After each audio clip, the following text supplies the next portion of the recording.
Good evening, everybody. I hope you're all well. I hope you're all good. And welcome back to the channel. It's been a hot minute. It's been a little while, hasn't it? Tonight is, of course, WWE SmackDown. It's Friday night. You know what that means. And it's a cheeky double header. We've got WWE SmackDown and then we've got AEW Rampage on a bit later. Will we watch that together? I don't know. We'll find out, I guess. Whether or not that happens. It's a fun card, to be fair, for Rampage tonight. But more importantly, we have SmackDown first. And a big night for SmackDown, given the fact that we are going to find out what Jey Uso is going to do in the in his forever feud, it feels like, with Roman Reigns. That one may be running on a bit too long at this stage, but we will find out finally what he's going to decide. Roman Reigns appearing 2 weeks in a row. Surprising. Good to see you, Josh, by the way. I hope you're well. Good, two weeks in a row for Roman. Shocked us all after the Night of Champions super kick incident. Will he bow down to the head of the table, or will he back up his brother? We'll get to see, but I hope you're well. Josh, how are you? How's things? I hope you're good. Oh, and Scott's here as well. Scott, how are you, sir?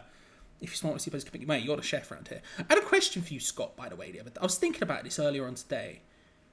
How much, and I suspect where you work as a chef, it wouldn't be the case, right? Because you're a pro, you got your stuff going on. How much of your normal chef environment, say you go to, I don't know, just any random restaurant, how much of that stuff is microwaved? I was thinking about this the other day. Because I imagine you could probably get away with microwaving quite a lot unless you're like actually out here doing steaks and stuff. Like I've seen some of the stuff you cook and I'm like, my man's not microwaving now. But how much is the usual chef doing? I'm intrigued. Still buzzing off last Wednesday. Yeah, I know. I am as well, to be fair. I said this the other day to I was speaking to Karl from Analytics United. We do a show together. And I was talking to him about the exact same thing. I was saying, there's been news stories about Moyes and about directors of football and about all this other sort of stuff. And I really almost don't want to talk about it. I'm just too happy to talk about the stresses. And now we're sort of getting to the point where there's more transfer rumour stuff happening. And you sort of have to talk about it a bit. But I almost don't want to, you know. I'm almost just quite happy just talking about the final forever, if we're being perfectly honest about it. We're getting a recap, by the way, of Uso and Paul Heyman from last week. Which will be interesting. Again, I'm very interested to see which way they go with it. Because it feels like the correct way to go with it is for Jey to leave and the Usos to be their own thing. That feels like the logical part of the story. But if there's one thing we've seen with this Bloodline storyline since WrestleMania, is they're quite happy to go in weird, random directions. And so we might see a situation in which maybe we see a Jey versus Jimmy match. Maybe that's something we're leaving up to. Oh, Deckers. How are you, sir? How are you? I hope you're well. I hope you're good. I make everything fresh, but items like mash and veg I use the microwave to reheat. Interesting. I didn't think about reheating at all. Because I can't remember what restaurant we ordered from a couple of days ago. And I was thinking about it. I was like, you could in theory just microwave this. That's interesting. I didn't think about reheating at all. That's a point. I was going to say, I suspected you personally would do fresh stuff because your stuff, I've seen pictures before. They look on point and fresh, you know. Buzzing for Money in the Bank, a pay-per-view in a decent out. Yeah, I know, right? What's that? It's in a couple of years, beginning of July, right? July 1st or something. Annoyed I couldn't get tickets. I tried, but getting up was it was a myth that day. It just wasn't happening. And then by the time I ended up looking at them, I was a little bit late. By the time I ended up doing it, the ones that were left were so expensive. It just wasn't happening. I am going to All In. I am going to All In. Me and my friend Luke have got tickets to go to watch All In at Wembley, so that's hype. I'm going for that August, and the night before I'm going to a Rev Pro show in Stratford at the Copper Box in the Olympic Park. But no, I missed out on Money in the Bank tickets. Did you get any, Josh? Are you going? You got tickets in the high heavens. Yeah, but you got tickets. You got tickets. You know what I mean? Which is more important. And even if it was in the high heavens, that's going to be amazing. Are you going to the Friday Night SmackDown the day before as well? Andromeda, how are you? Hello. Kayla Braxton backstage. Here is Roman Reigns turning up in the car. Door being opened by your man Solo. She's going to try and talk to Roman or Paul.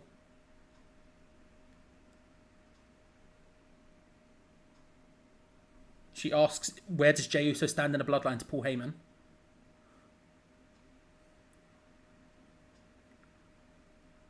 Ooh. Paul doesn't respond. He sort of looks around as if to say, do you see him here? But doesn't say anything, and then sighs heavily and walks away.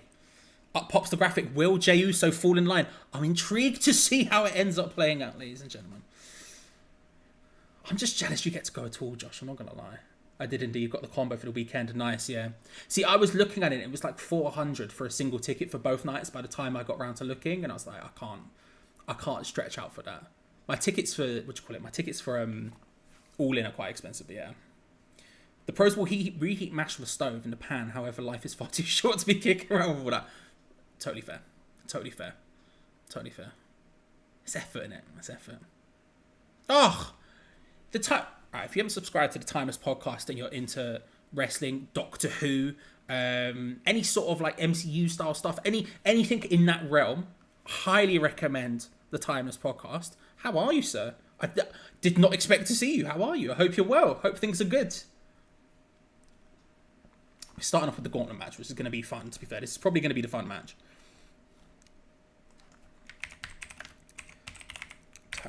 Gauntlet match.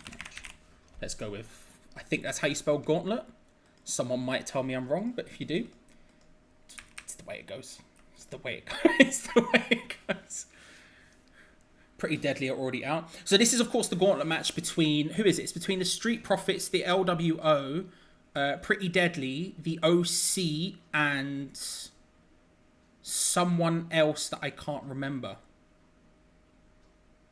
The Brawling Brutes, they're literally coming out right now. Winner, of course, will get to face Kevin Owens and Sami Zayn, I believe, at Money in the Bank. I believe that's what they're laying up for, which makes me think it's going to be Brawling Brutes, right? UK, Sheamus and Ridge versus Kevin Owens and Sami Zayn. Sounds like a banger, to be fair, on home soil.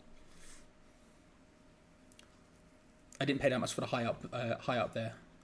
I paid slightly less for All In. Yeah, that's fair. That's fair. It's only because that I like I said, I looked late because my timings on the issue were all kinds of whack. But yeah, my tickets for All In were like 100 each, I think. So it's a lot. It's a heck of a lot, but it's not as bad. It's not as bad. Places like Spoons use the microwave for pretty much everything from curries, etc. They come ready-made so quick. Yeah, that makes sense. I would have suspected they would. To be fair, a breakfast from Spoons, I'm not complaining too much about, but, you know. Starting off, it's Sheamus from the Brawling Brutes and Montez from the Street Profits. Oh, Hit Row were added to this. I didn't know Hit Row were added to this match. When did Hit Row get added to this match? Yeah, the breakfasts from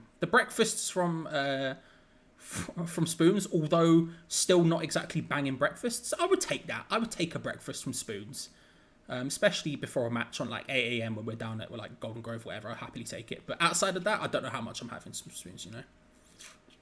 Cheers for the shout. Listen, it's well deserved, brother. You're just having a grand. You're doing your thing out there. I've told you I watch it. I can't be lying and not backing the beef. It does bang. I agree. I think Spoon's breakfast bang. I think Spoon's breakfast bang. Look, I'm not saying you couldn't get a better breakfast. Don't get me wrong.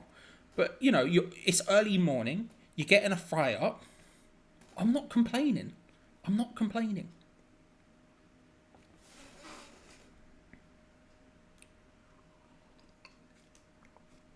Ridge just spinning Montez round and then hitting him with the double underhook suplex.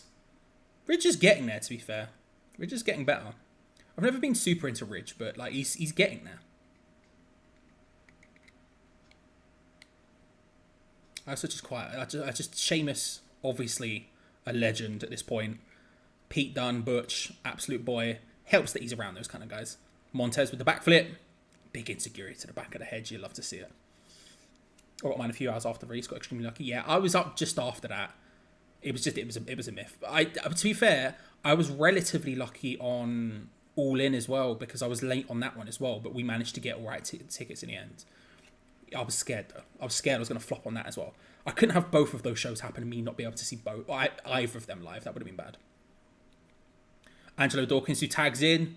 Spinning splash, classic Dawkins. Hits it with the enziguri after it. That's nice. Bad camera work, but it was nicely done. Ridge looking to try and reverse, gets with a big old headbutt to Dawkins, and in comes Shamo.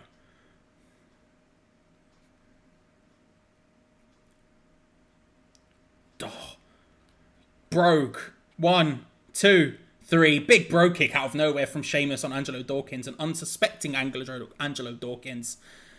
And forward go the Brawling Brutes. The OC now step up to try and take them. The Good Brothers.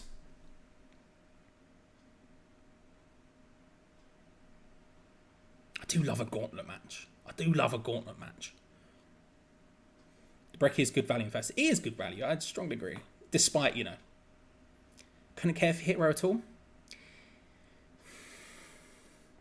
The thing is, I want to like Hit Row a lot. And I do. We go to an ad break. And I do, but since they've come back, it's just I liked them before they went away. To be fair, I like Swerve Strickland a lot, and he's obviously left them now. He's off doing his thing in AEW. Since they've come back, it's just not hit at all for me. It's just not hit at all for me, which is a shame because I think there's good stuff there, but it's just not. I don't know. It's just not there for me. Couldn't get tickets to either wheelchair places were very limited. Yeah, I can imagine. I can imagine massively. I would have suspected. No, yeah, Wembley. I don't know about Wembley's wheelchair access, to be fair. I'm thinking about the Olympic Stadium where it's relatively, where you get in and it's sort of flat to the thing. The Rev Pro shows like that. The Rev Pro, at the Copper Box is like that. But yeah, I can imagine. And I don't know what wheelchair access is like at the O2 either. I've been there to see WWE before, but I can't remember any sort of wheelchair access there, to be fair. Only a handful of WWE shows under the BT name before it comes to TNT. Yeah, it's going to be quite confusing. WWE under TNT. There's a letter somewhere I need to read about them changing stuff. I don't know if they're changing. They keep saying same sport, different name, or a different name, same show, or whatever. It keeps coming up every time you see it, because obviously watching, West Ham in Europe and that, you get to see it. But yeah, it's going to be quite odd, isn't it? It's going to be quite odd. I don't know what they're going to do. I guess deals are localized, right? Do you know if there's a UK deal for Collision yet? Because obviously I'll just be watching on AEW Plus on. I don't know if any of you know this, but I'll be watching AEW Collision tomorrow night. I'll do watch along for that as well. CM Punk's return to AEW, Saturday Night Collision, a debut show for them on AEW. But I don't know if they've actually even got a TV deal. I don't know, because obviously they have ITV over here. I don't know if they're showing it at all like that, or if it's just on AEW Plus. ITV4 a few days after? Okay, that makes sense. Because I only ever watch it on AEW Plus anyway, just because it's easier. And I don't have... Well, I could watch ITV, I guess, through the computer, but I don't have, a television with channels in that, so it's just a pain in the arse. I should probably continue. But I'll just watch on AEW. And like I said, I'm thinking of doing a watch along for it tomorrow anyway, so... It's fine by me. Because I know in Canada they don't have a streaming deal yet, or don't have a showing deal for it, which seems insane. But I don't know. What match are we looking forward to most in Money in the Bank? Because I'm thinking about it, right? It's got to be the Money in the Bank match, but they're sort of cooking a couple of little bangers in there. They're cooking a couple of little bangers. Josh, because you'll be there. You'll be there. On a positive note, I'll be going to West Ham. Ooh! Eyeing up Sheffield United. Will that be at home? Do you know what? I've just realised the fixture list is out, and I legitimately have not seen the fixture list. That's probably something I should look up. I just realised that came out, and I didn't look into it at all. Who have we got first? Was it Bournemouth? I heard before the fact it was Bournemouth. We're about to be back from ad break, so I should probably stop looking into this, but, latest. We come back, Sheamus laying in shots to Luke Gallows. The OC, another one. I like the OC out of Sheamus battling them both off, trying to get to a tag, can't quite make it. I like the OC out of context of matches. I like them in every other context, but in matches I'm just like... 2 count on a side slam from Luke Gallows. On Sheamus. There are other ones I've just not got. I don't know. I've heard them talking quite openly about the fact that they're like, we've made it now. There's no point in putting effort. But at the same time, I don't know. I just can't get behind them. I don't know why. So Elton John for the theme, apparently. What? What? What for... What, Elton John's coming on Collision? Is that a thing? That's madness. I did not hear about this. Seth Finn for the new belt. Yeah. Oh, yeah. That's a great shout.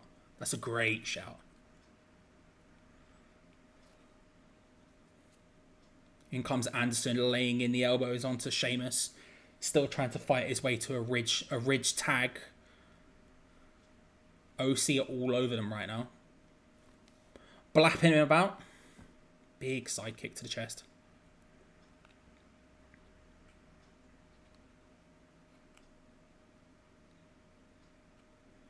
Although Ridge and Sheamus starting maybe means they're probably not going to win this. Unless they're going to go all the way through the entire thing to get to the tag match. And the Street Profits are another one I would have put up there. Pretty Deadly could be the team, to be fair. A Pretty Deadly last-ditch win. Pretty Deadly. A pay-per-view. Potentially it's them. Sheamus fighting back against Luke Gallows here. Luke Gallows is very boring. Yeah, I don't know. Big boot by Luke Gallows. Oh, nice power slam from Sheamus. Gets Gallows up and slams him down. Here comes the hot tag opportunity. Like in Japan, I've liked the OC back when they were doing their thing in Japan. But like, and even in their first run, there was some stuff I liked. But in this run, it's just been, I don't know, it's just been nothing. Anderson stopping it. And then a huge bro kick out of nowhere again from Sheamus. 1, 2, 3. Anderson started celebrating to the crowd after stopping the tag, and Sheamus hits yet another bro kick. In come the LWO to be next up against Sheamus and Holland. Maybe they are. Are they going to fight all the way through it? Double drop kick knocks Sheamus out to the fact we're probably going to get a double dive here from the LWO. Oh. Lovely little tope con hilo, as Excalibur would shout. Didn't think Elton John would have a wrestling team. Yeah, that's wild. I can't even imagine what it's going to sound like. I did see they announced the announce team for it today. I did see it's going to be McGuinness and Kevin Kelly, which is good.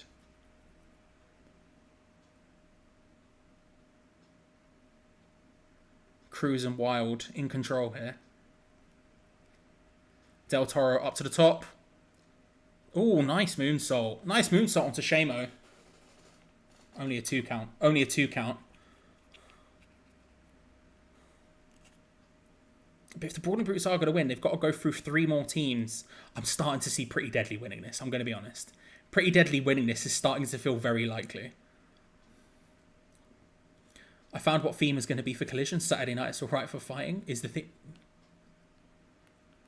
I can't even imagine. I'm excited to see just what Collision's going to be. Oh my god, he's just hit another. That was more of a pump kick than a bro kick, but he hits it on Del Toro as he goes flying. Ridge Holland catches Wilde. Lovely belly to belly. I know he's going for Del Toro, who's been cleared out by Sheamus. Ridge Holland gets him up. Oh, that was beautiful. 3 count. They've gone through LWO as well now.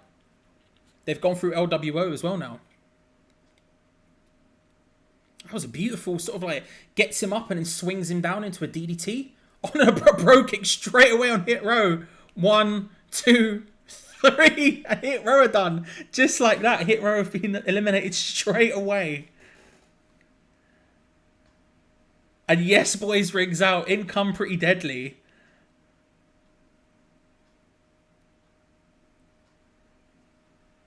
Pretty Deadly asking for a timeout.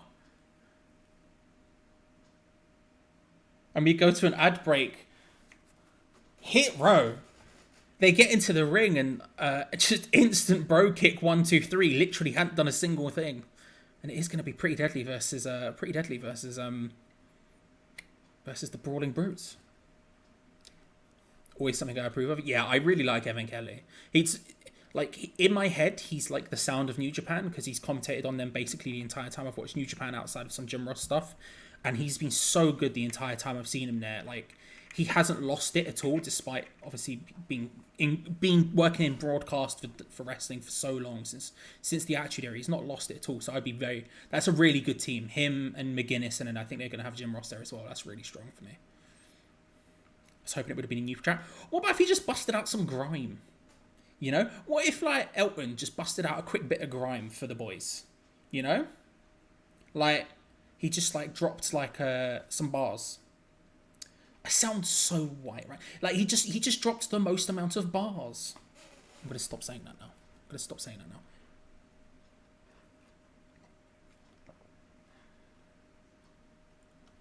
Is it in fixtures? What if I go to fixtures?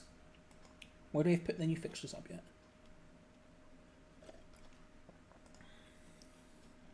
All they have. It is Bournemouth away first game. Bournemouth, Chelsea, Brighton. What's the last game? May. Manchester City away. Luton Town at home. Oh my god, Chelsea away. The last 3 games. Luton's not bad, but Chelsea and Manchester City away. And Liverpool at home. Flipping heck. Not keen on that. Not keen on that as a run-in towards the end of the season. Been watching a ton of WWF Metal, so he's the voice of that for me. Great shout.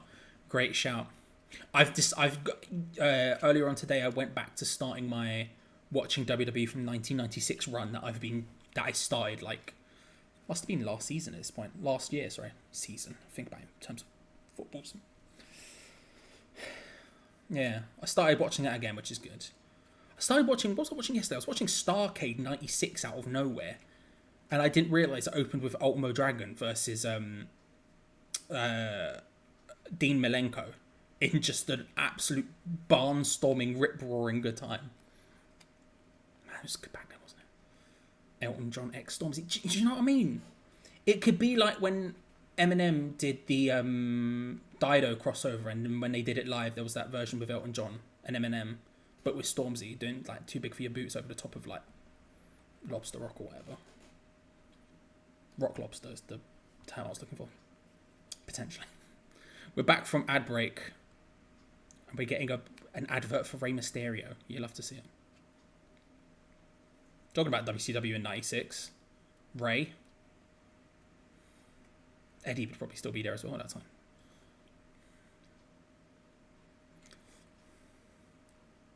I've always wanted to do a 99-2000 WCW run, but I've always put it off. Yeah.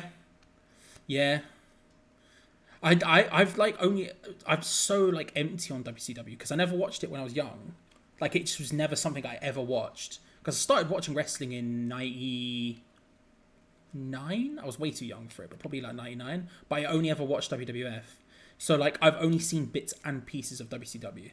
Like a match here and there. I'd love to go through and watch like more of it. And you see Tony Schiavone again, still doing his thing.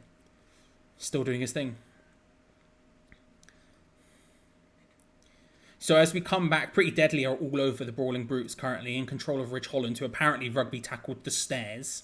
Because, you know, vibes. 2 count. Ridge Holland kicks out. I think Eddie only 2 left, right? Or is there another team left? I'm trying to think who's left. I think it's just them. I love Pretty Deadly. A friend of mine, Luke, who I'm going to All In with, who's training to be a wrestler. He used to train with Pretty Deadly before they moved over to America when they joined NXT, and he was like, "Yeah, they're really good." And since I saw them a couple of times on the UK circuit before they got taken across, and I was like, "Oh, these guys are good." To be fair, I never seen them skyrocketing like this, but they are great. Oh, I love a strong Irish whip. You know, where it's not just your usual, you throw them into the corner, they stand in the corner, the ones where you throw them so it hurts. I love a good strong Irish whip.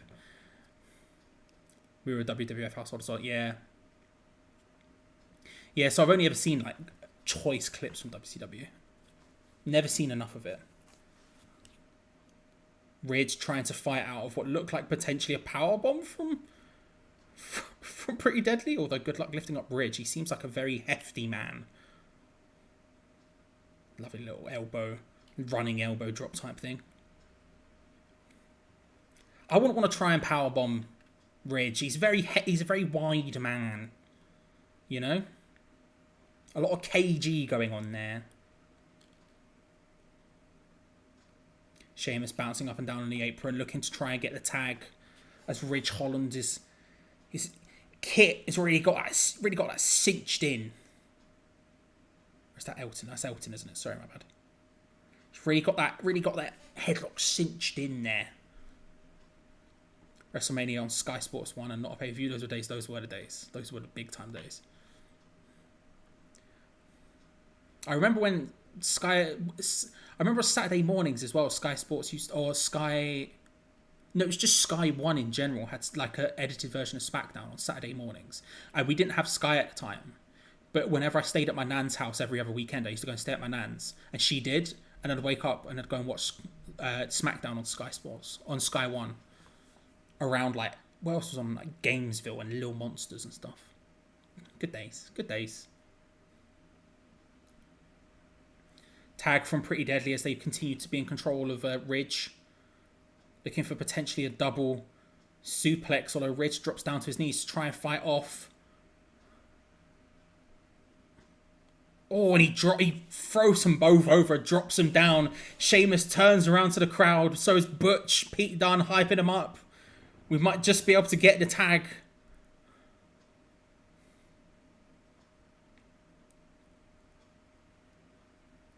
In comes the tag. In comes Sheamus. He's been on a bro kick roll. This is not good for Pretty Deadly. He's running riot. Although I could still see a Pretty Deadly roll up. Oh, big brat breaker. You love to see it. Leads up a second one.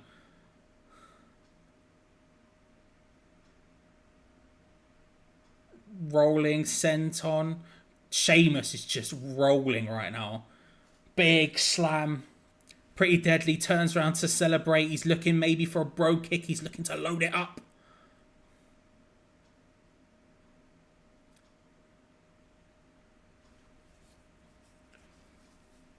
The bro claims as he chants, hits himself in the chest. Loading it up. Deadly avoids. Wilson looking for the neck breaker. Into an Alabama slam. Kick out too. Saturday morning Sky 1 WWE Superstars in like 2011. See, I'd stopped watching wrestling by that point for a while. I was in my... I would have just been... It would have just been coming back. When was the pipe bomb? That's when I started watching again. So I might have just been coming back around that time. Love that from Kit. Rolls out of Sheamus's move and then just gets to the edge. Stops and we're just going to get absolutely slammed.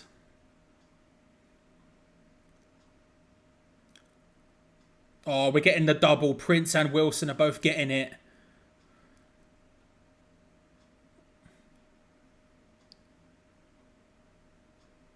One of the most convoluted moves in wrestling, and I can't lie, I always love it. Just unnecessary smacks. One of them drops and he carries on. Oh, Sheamus is such a legend, man. I love Sheamus.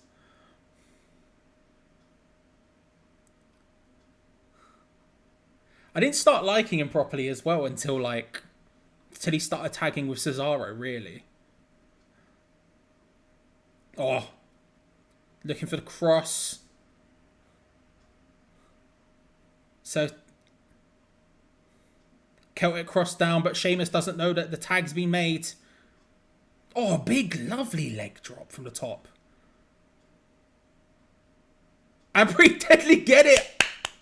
I called it. Pretty Deadly. It wasn't a roll up, but the big leg drop from the top on Sheamus gets the 1, 2, 3. Yes, boys. Pretty Deadly versus Zayn and Owens. That's not bad, to be fair. It's going to be on SmackDown on Friday in London, as opposed to at the pay-per-view. Ooh, okay. That's a banger, to be fair. That's a nice one.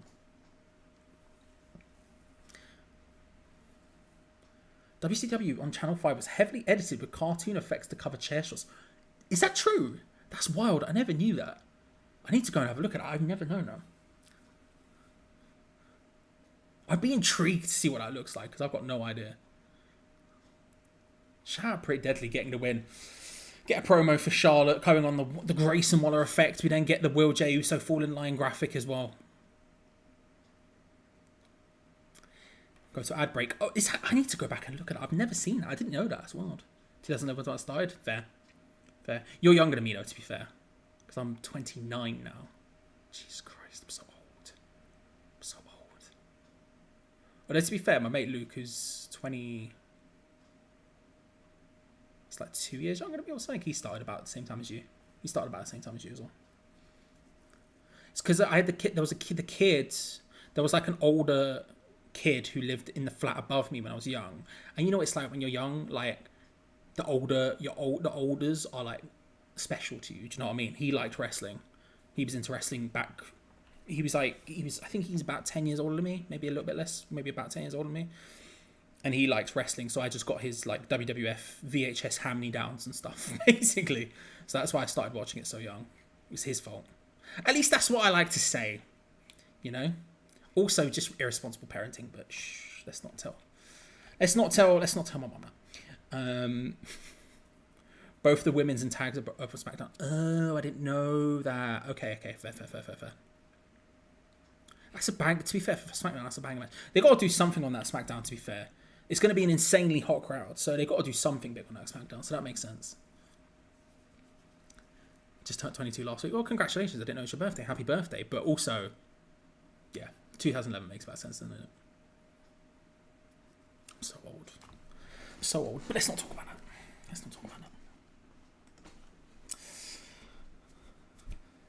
That's going to be. To be fair, Pretty Deadly. I'm really happy for them. I can't lie. I'm really happy for them. I like them a lot, and they sort of seem to have rose to prominence really fast. And they've got their gimmick down, and they're good in ring, and it just works. The Yes Boys stuff, like I love it. I'm sort of here for it. Them getting a chance to have a tag match in front of like at the O2 on SmackDown. I back it. I 100% back it.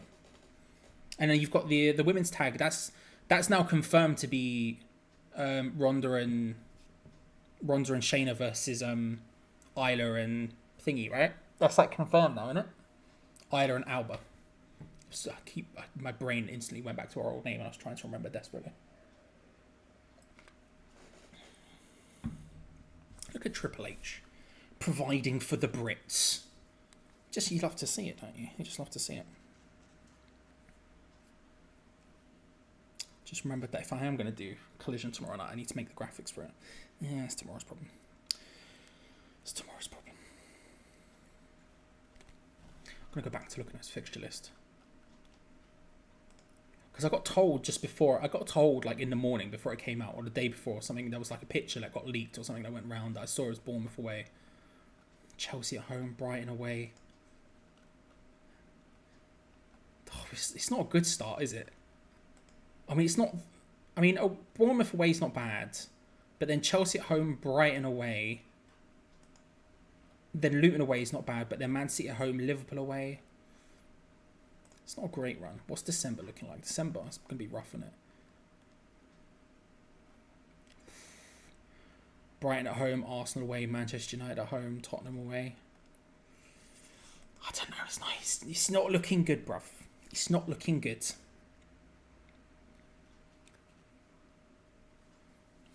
So as we come back from the ad break, Pretty Deadly are still celebrating in the ring.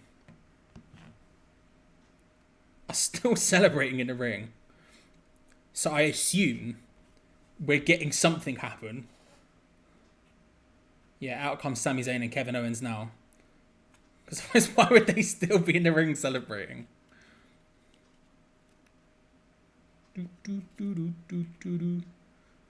I love how Sami Zayn, whoever he's with at the time, he always just gets merch that looks exactly like theirs. We saw it before with the Bloodline, and now we see it with KO. He's got the KO like gaffer tape type top, but with SZ on it. What a theme song. Sami and Kevin have got mics. Although they're not talking yet because everyone's singing Sami's song.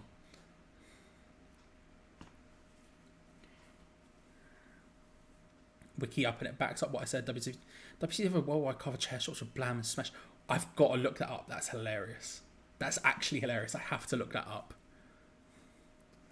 Sami congratulates Pretty Deadly. Says he didn't expect them to win, but then again, neither did anyone else. To which Pretty Deadly went, rude.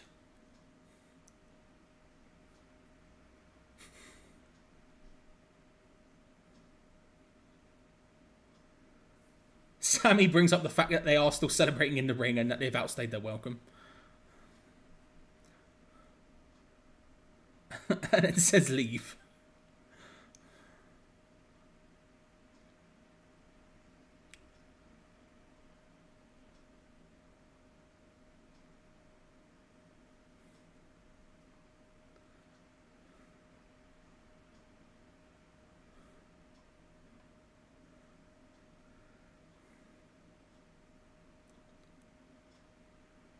Pretty Deadly going straight for Sami's hair. Disgraceful behaviour, IMO.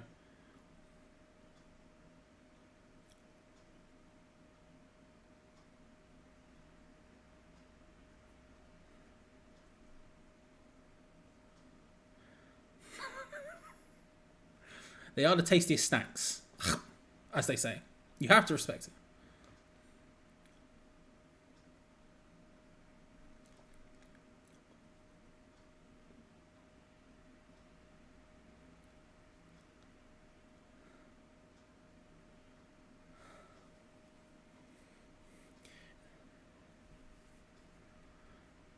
Pretty Deadly say that when they win the titles, they'll celebrate for even longer. Or, as they say, even longer.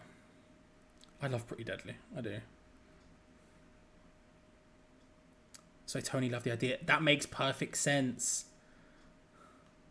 I mean, you know, he's one of these guys, you know, he loves tradition, does RTK. He loves tradition.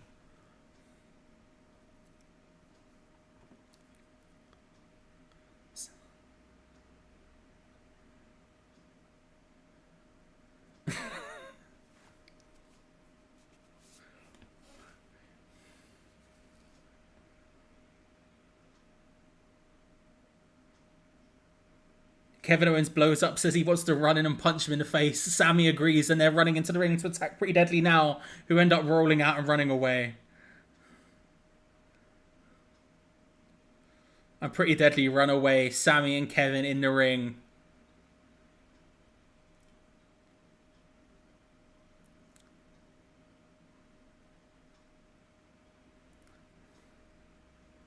And the music plays as Pretty Deadly run away. 2 weeks, we get to see it. I back it. It's a decent match, to be fair. I back it. Yeah, it makes sense. I mean, ITV is a big deal as well for AEW, to be fair. It's obviously a huge channel. Obviously a huge channel to be involved with as well, to be fair. We cut backstage to Roman Reigns.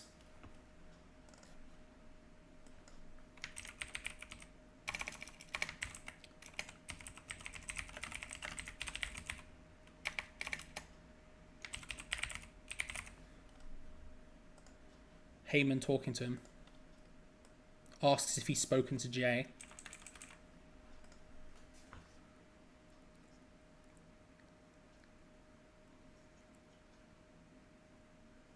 Roman says he hasn't.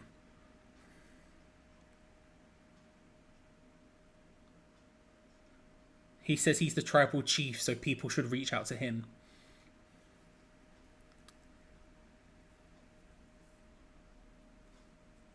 To which Paul Heyman, just what a beautiful suck up, says how wise of you.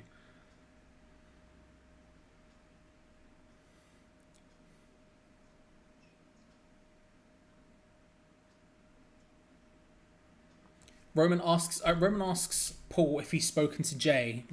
Paul says no. Roman says go talk to Jey. He's got all 3 belts in the background. Just an unnecessary amount of belts.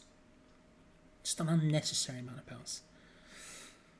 I suspect that'll be in the main event. We're now getting Io Sky versus Zelina Vega. At least I suspect that's what's about to happen. Zelina Vega versus Io Sky. 2 people who I believe... Yeah, they're both already in the Money in the Bank match. They might actually carry 3 belts. Yeah, I know, right? How many more do you need?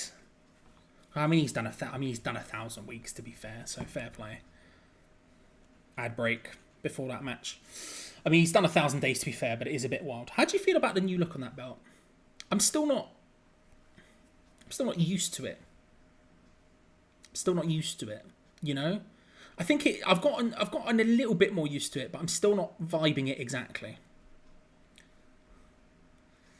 If they are selling the new Brawl belt at Money in the Bank, I might need to calm myself. Well, that one, yeah, I prefer that. I prefer the new, Raw belt that Seth's carrying than I do the new Roman belt.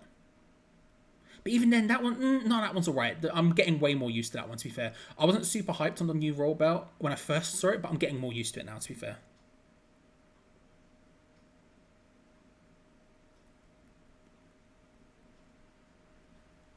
That one's pretty good, to be fair. I'm not a fan. The Raw one, 8.69 out of 10. Big.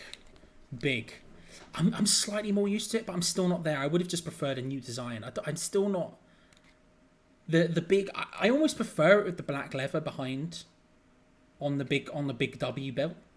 I'm not super into the big W. I never have been anyway, but I almost prefer it with the black leather behind as opposed to the sort of gold plating, which is a bit wild, but it just seems to pop more and look a bit... I don't know, it just looks a bit better to me. I'm all for changing the belt up, but then again, when you're carrying all 3 around, it doesn't help me not get used to it, because then I'm just looking at the one I think looks better. If you know what I mean? I don't know. I just realised Danny's not here. Where's Danny? Let's get Danny on. Forgot to put him on. I had to record a HE video about 2 minutes before we went live. Spoilers. So, I think it's Danny wasn't here. Danny's dying. The back of Danny is like in trouble. Like look at this cardboard. It's like all mashed up and like. So you have to balance him as he doesn't stand. Come on, Danny. There he is. There he is.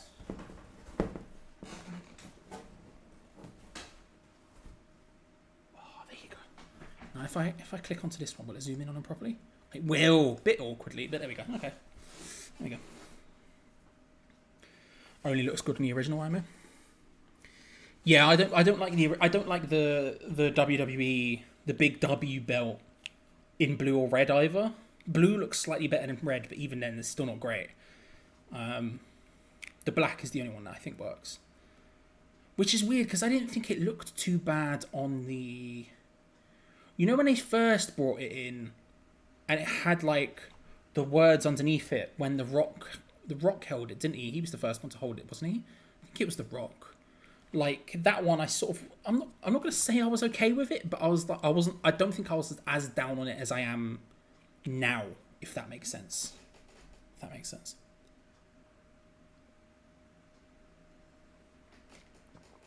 don't know. I would have just preferred they change it completely, but still, what can you do? What can you do?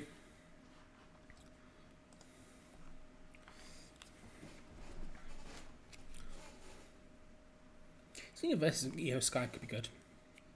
That's coming back now as we come back from ad break. That could be a decent match, to be fair. It probably won't get very long. It'll probably only get 3 minutes, to be fair, but we did just have a long match that took up 3 segments, so I suspect this one will go about 2 minutes.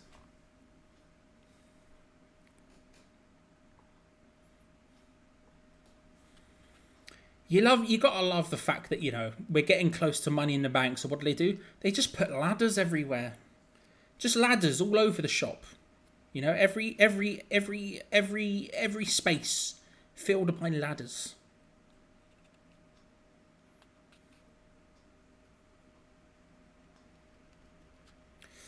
Out comes Zelina. The Fever La Raza at the beginning of it, which, you know, we move.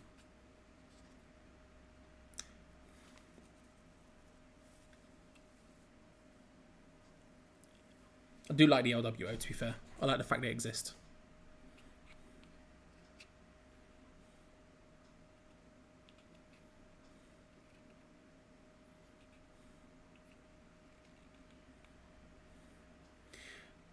They're doing the picture-in-picture showing the SmackDown lowdown, which I've never watched in my life.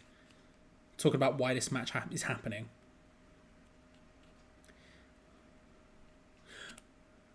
Which is wild, given the fact that a lot of the time we'll just lob random matches together with no thought process anyway.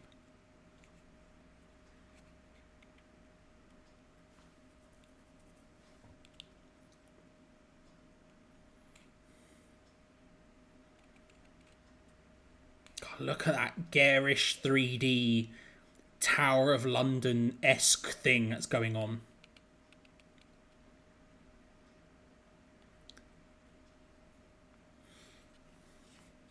About to get the bell ring and Zelina Vega versus Io Sky. Bell rings. Underway. I mean, it's got to be an Io win. It's got to be an Io win.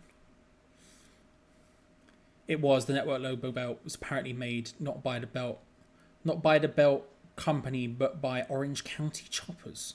Madness. So Orange County Choppers, I assume they're like a motorbike thing, right? Choppers is like a motorbike thing, surely. I remember The Rock unveiled it.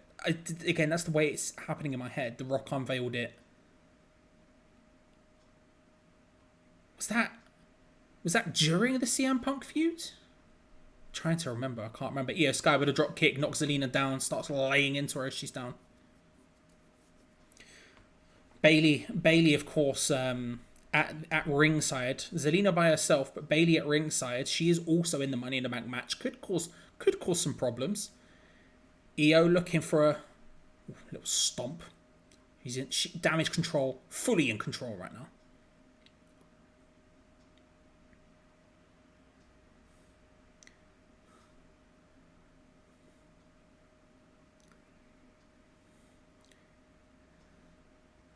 Io working over Zelina's arm right now, just all over it. All over her left arm. Yeah, he unveiled the original Scratch logos version. Just really, was it the original Scratch logo one?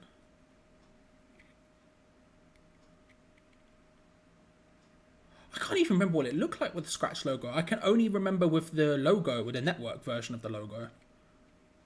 Or Vega with a roll up, hits with a nice little boot after a 2 count. Can't remember that at all. Wild. Zelina goes to run off the ropes. Bayley instantly gets involved. Io tries to attack Zelina. Almost hits Bayley. Standing switch. Roll up. Roll up from Io. Only down for a 1 count after the referee was distracted by Bayley for a significant chunk of time. Io starts screaming at Bayley. This could be a Zelina win because of it. Oh, Zelina hits the 619. Lovely stuff. And now she rolls her up. 1, 2, 3. And there you go. 3 count.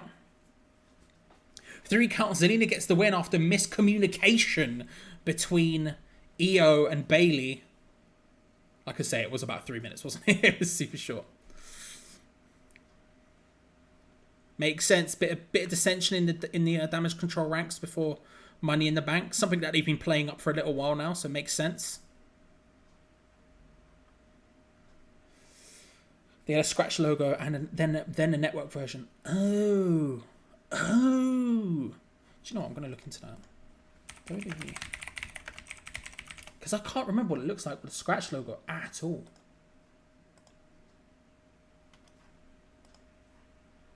Yeah. Sportster, give me every logo design. Oh.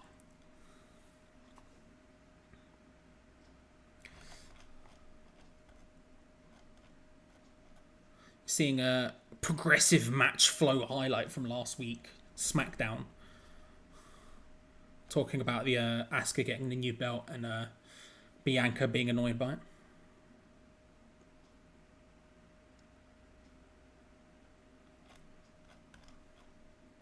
The spinner belt, Jesus.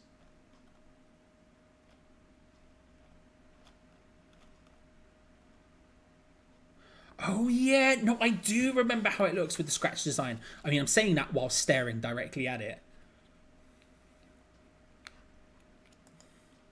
I do remember this now.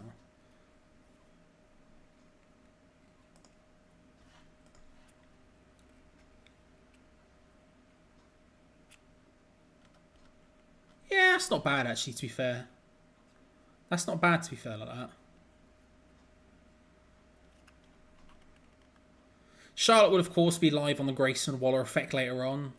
So they're hyping that up. I'm not going to lie, I could do without Charlotte being back a little bit, but that's fine. Like, obviously incredible in ring, but just like, oh, I can't be arsed with Charlotte at this point. Bianca turns up backstage speaking to Adam now. Speaking to Big Piercy. Scrap Daddy himself.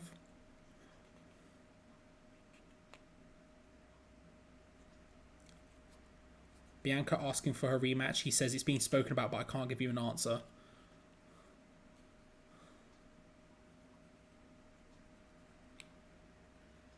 Bianca moving slowly onto her heel side.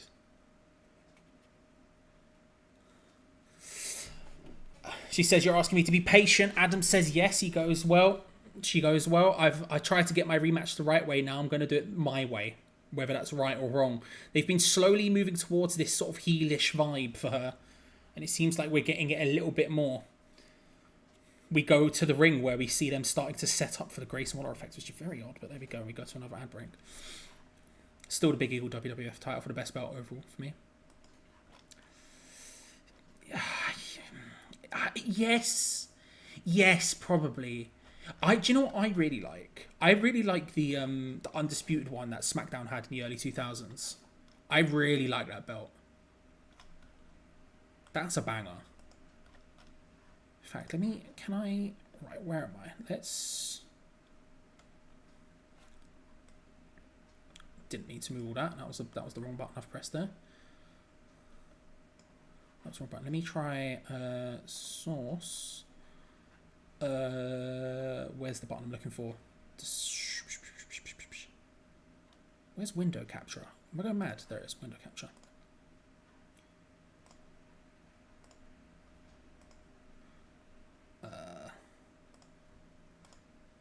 There we go. Right, that's what I wanted to do. And then if we just move this down to like, go down, to like here. Yeah, that all works. I really like which one. This, wait, where is it? It's up here somewhere. This one, although you can't really see it in that picture, but I really liked that title belt design. That one was a decent one for me. I really like that belt. Smoking Skull, I could do without. Red Leather, I get it, but like obviously now, no. Big Eagle, it's not bad. It's not better than the Winged Eagle. Winged Eagle's down here somewhere. Yeah, that one. That one is probably, isn't it? It's just a classic. It is just a classic. World Heavyweight, absolute screamer, obviously. Big Gold. We can agree to disagree on that one. The Sportster. And then that one, yeah. It's not bad, that one, to be fair. It's not bad. No one really remembers that WWF logo, which originally, no doubt, is my favourite version. Yeah, fair. What other ones in here if I scroll on? Let's just have a look, see what ones there are on there. New World Heavyweight, Rated R title. Disagree strongly. Don't like that belt. It's just the spinner belt, but with Edge's logo in the middle. Which is iconic because Edge is Edge and Edge is great. But, like, can I be asked with it? I don't know. Spinner title. Dead. Original title. Just wild. Old wrestling belts just look insane to me. They just look completely and utterly insane to me as I scroll through that list. I kind of love how mad they look, but at the same time, it is just a bit mad.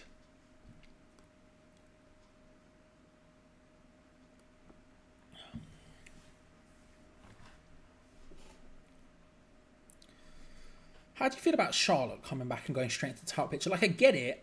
Am I the only one who at this point is just sort of done with Charlotte?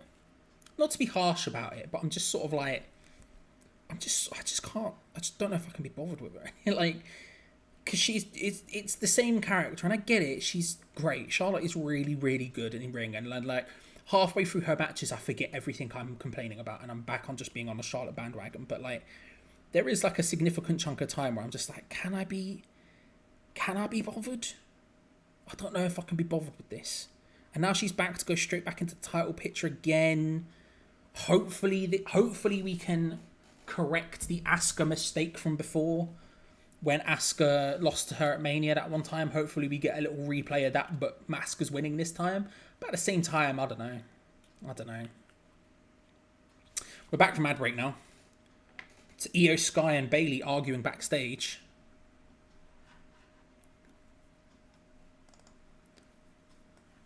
Bayley says you need to accept all the help you can get right now. Io says, don't you trust me? And as they're arguing, here comes Shotzi.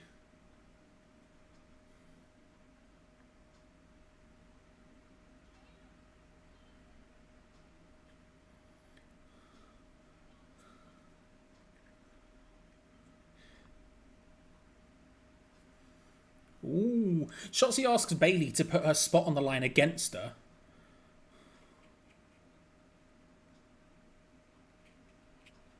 Ooh, and Io Sky accepts on her behalf.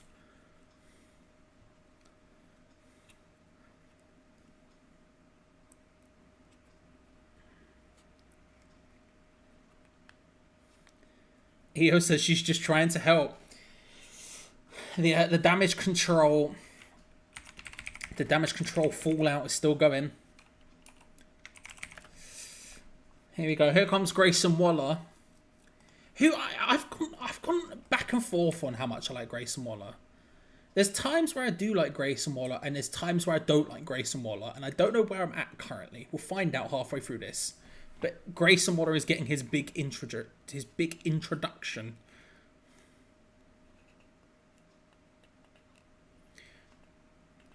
Like, there was a long time on NXT where I didn't like Waller. Now I'm sort of a bit more into Waller. But...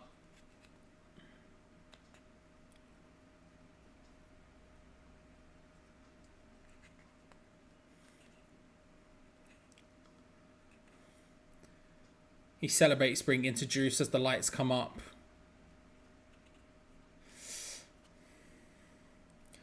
Last time I saw Charlotte versus Asuka in person, Asuka's streak was broken now again. Oh, were you there? You've probably told me you were there, and I was probably as jealous as I am now. Can hopefully provide a happy result. Oh yeah, you're going to see both. Yeah, I'm hoping it'll be an Asuka win. It's got to be. They can't just go back to Charlotte again. It would just be wrong if they do that. Waller introduces Charlotte Flair. They can't just go back to Flair again, so it's got to be this time. It's got to be an Asuka thing. They can't have just given it to Asuka and then go straight back to Charlotte. I know the temptation would be for Charlotte versus Bianca, and I understand that, like, want to do that, but, like, you can't. Side note, Charlotte's new theme? Yeah. I don't like the queen bit. That bit I'm not into, but the rest of it I'm here for. Like, a lot of the CFO remixed songs, the ones where people are like, right, we need to get rid of CFO, but we need it to sound a bit like the old CFO one did or whatever, I've not been into. But this one specifically, I'm like, goes in. Vince is still with input on the booking allegedly, so hope is little element. Yeah, you're not wrong.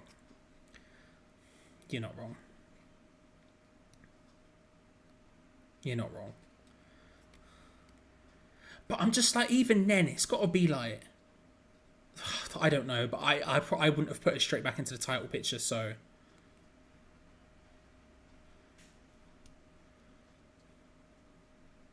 Although it does bide you time with the Asuka thing, I guess. Like, if Asuka's gonna have a match,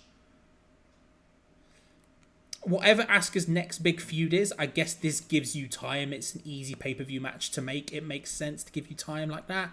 So I get it, but like, I don't know. It feels a bit soon. I do like the Waller Effect set. I will say that.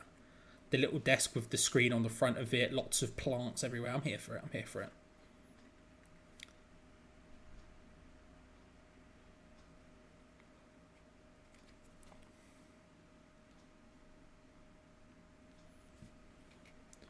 Waller starts by asking about Asuka match in 2 weeks. Once Endeavour deal is done, it will be interesting to see where the company goes booking-wise. It will be really interesting. I was really excited for them to sell. Just because I was like, good, finally, we can just get over with this and get it over and done with, sort of thing. And then all of a sudden, Vince came back and Endeavour sort of gave him power, and you're just like, okay. Maybe CM Punk was right all those years ago.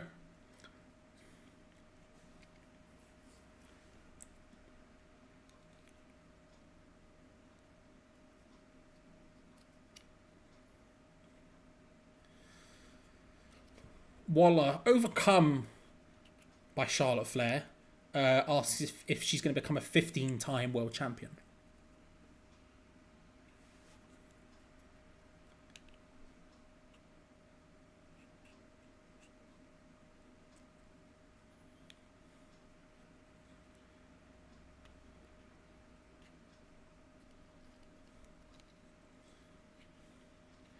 She says 15 times, 16 time. The point is I've got Asuka's number.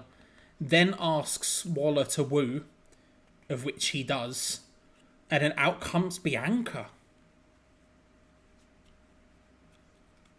I never needed you. Oh, got you well down. I'm gonna watch you fall down. Unreal banger. Unreal level banger. Bianca Belair's theme, top tier. Waller dancing to it. You know the vibes. You know the vibes. Well, at least it won't be state-owned for now. Yeah, I mean, that is a benefit, to be fair. Yeah. Okay. Endeavour state... I would probably Endeavour. Yeah, you're right about that, to be fair. I was very concerned about that for a hot minute. That seemed like it was almost a given at one point, so thank goodness for that didn't happen, but still. It's not ideal him being back in control, but then again, maybe over time... I don't know. We'll see.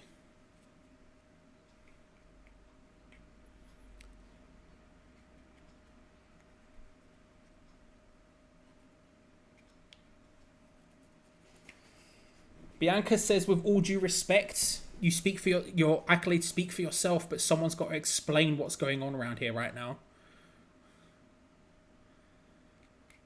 She says she never got her rematch, but yet she can just walk in and claim one and she gets her opportunity. So what's going on with that, essentially?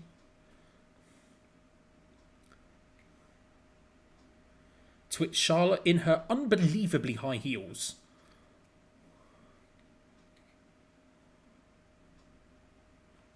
walks across to Bianca. EST chants in the crowd.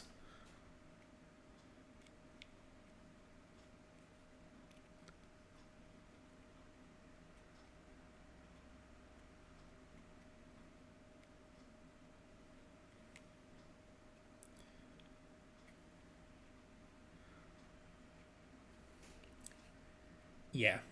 I mean, yeah. I don't know. I don't watch UFC. I couldn't give a guess some crap about it to most extent. Like, it is what it is. Gonzo's really into it, so like, most of the time when I know anything that's happening, it's because I've spoken to Gonzo about it. Outside of that, I've got no clue. I've never spoken to him about how like UFC fans feel about the Endeavour ownership in general. I wonder how they feel about it for like longer term stuff. Got no idea. Bianca making a point that she tried to do it the right way. She said she didn't go away, she stayed and tried to do it the right way. And she said she didn't run away and hide for 3 months.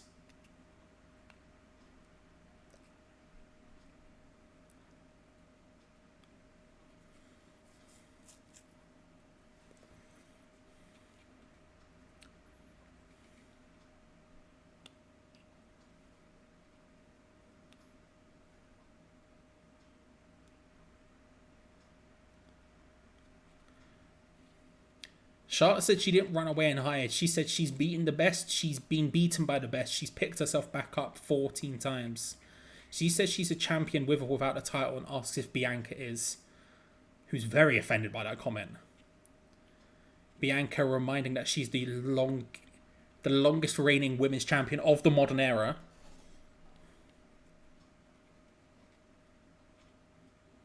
She said she didn't have to do it 14 times.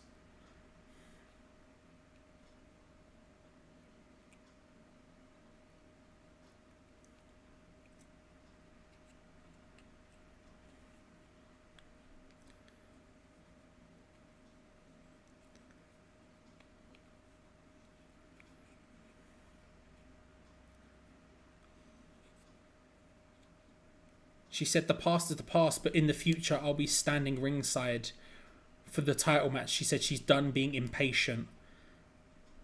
She said no matter who wins, she's going to step into the ring and face them face to face and call her shot.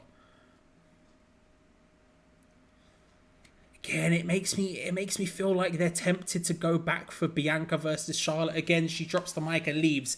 I feel like they're tempted by it, and I get why they would be, but especially seeing as they seem to be trying to. I mean, Charlotte's not exactly healing it up full Charlotte, is she, at the moment? So you're pushing Bianca in the heel way. It's kind of what they feel like they're trying to do, maybe? I don't know. I personally wouldn't do it, but it seems like what they might be going for. We cut backstage to Jey Uso, who's being approached by Paul Heyman.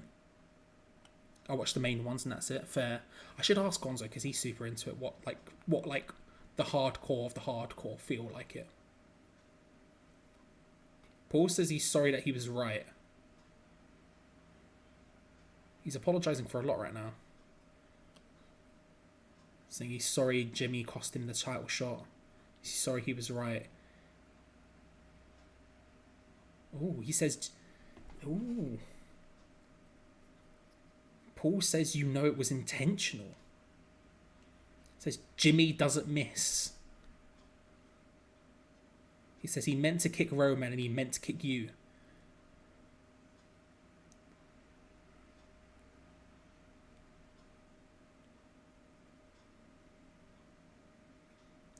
Paul saying he's jealous of Jey. He's being a little worm.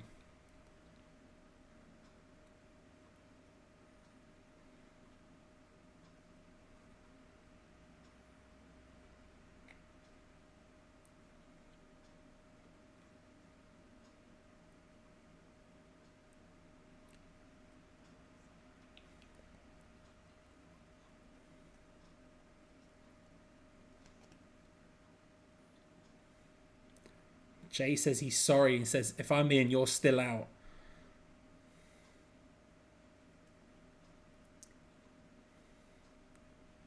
Oh, Paul's such a little slime bag, isn't he? I love him.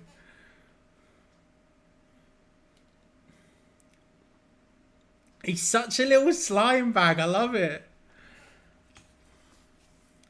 Out Michin and AJ Styles for their mixed tag match against Karrion Kross and Scarlett.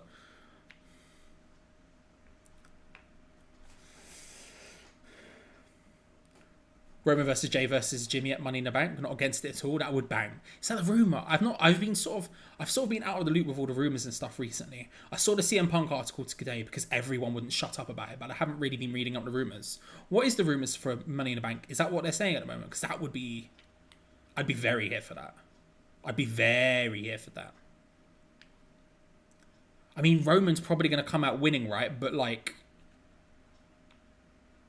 whatever it is, I would be here for it. I would be here for it.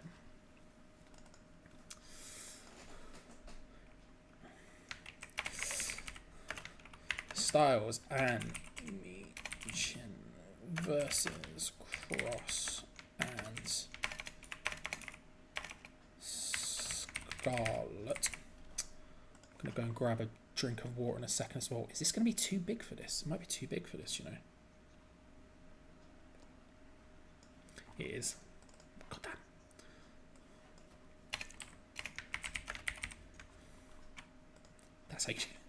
That's how you do it. Sort of just been off the internet and rumour mill in general with West Ham as well at the moment. Now, I guessed, but I wouldn't be surprised if it was the rumour. Fair. I've not really been paying too much attention because I haven't been looking at the West Ham rumours either at the moment. So I've just not been focusing at all on everything. I'm gonna go grab a drink. Back in a second. One moment.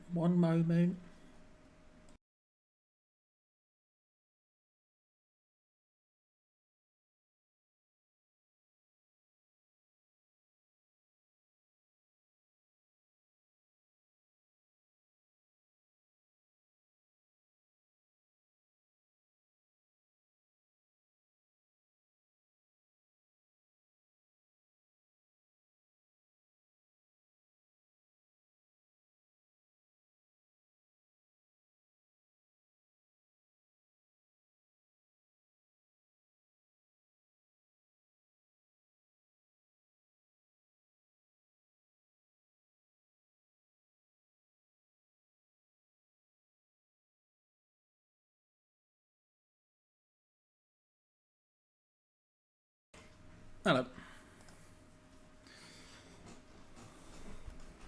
Yeah, I haven't been looking into like the rumor mill at the moment. I've just sort of been out of the loop of everything. I've only seen bits and pieces. I've just been enjoying not having to keep up with stuff after the season finished. So I haven't been looking around. That would be a great main event though for Money in the Bank. That'd be a really good main event. If anything, they should definitely do it. Whether they will or won't is another story, but because I can't even think what they would do otherwise. It's too soon to really start something else up, I guess. Unless you were to like bring some, I mean, you could bring Drew back, I guess, for it. But like, I feel like unless you're gonna like, it feels too soon to like start up a proper full feud yet. So I don't know. I got myself down to just check an extra Patreon for West Ham stuff, but not much else. Yeah, that makes sense. That makes sense.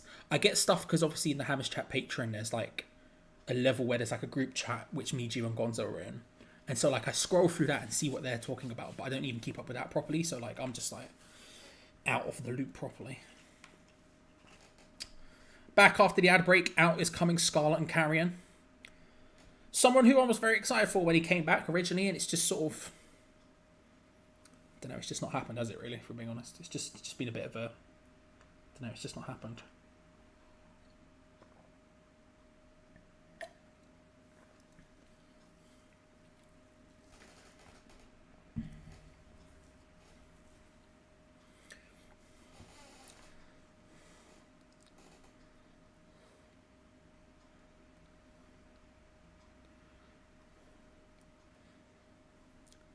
Like, he's got the entrance, and, like...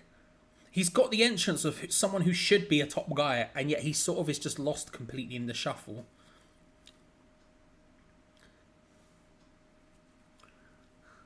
Just lost completely in the shuffle, Karrion Kross. Which is a surprise, but, like, I guess there's only so much space, and with Roman holding the title for as long as he has done, it sort of limits what you can do at the top level. Which is probably why Gunther has been holding the IC title for such a long time. But he does feel just completely lost right now. Which is a shame because he's very good. And his presentation in WWE has been great, but yeah. Tag match about to get the bell rung. There we go. AJ Styles, Edge, and Karrion go at it straight away. Nice. Nice combination from AJ Styles. Starting off strong.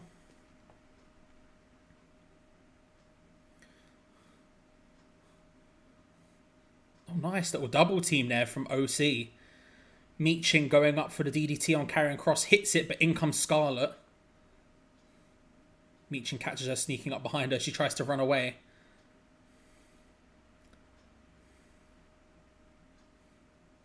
Nicely done by Scarlett. I mean, in this scenario, specifically between Scarlett and Meechin, I mean, Meechin should just run all over her, given the presentation of the two.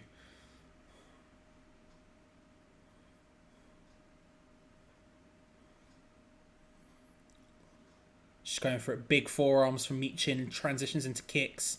Spinning heel kick. Followed up a big German suplex on Scarlett. A lovely German suplex.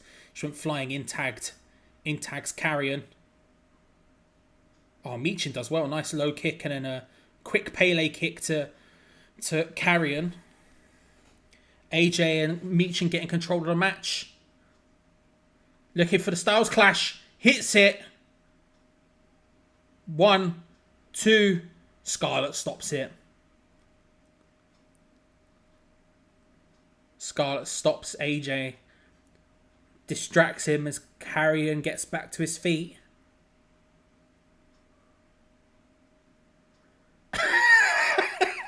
AJ Styles.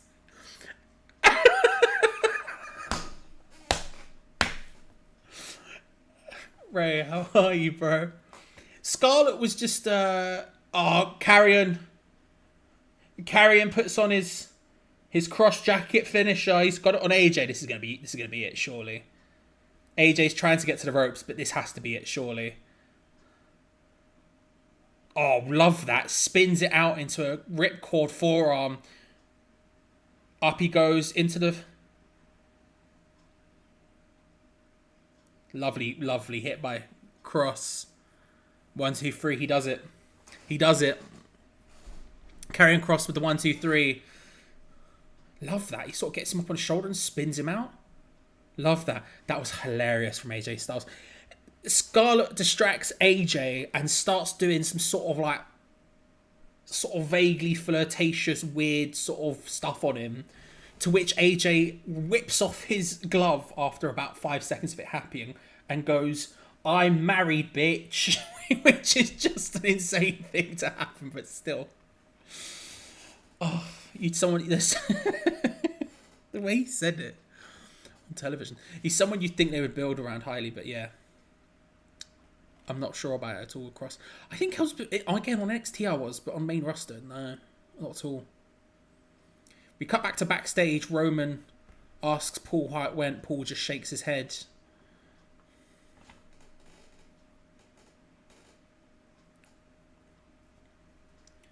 Roman thinking about it long and hard.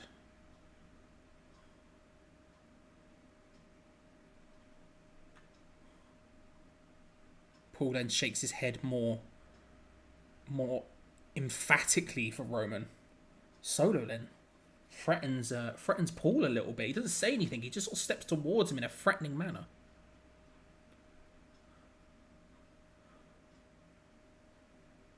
Asks Roman if he should sort it. Roman says we've got plenty of time.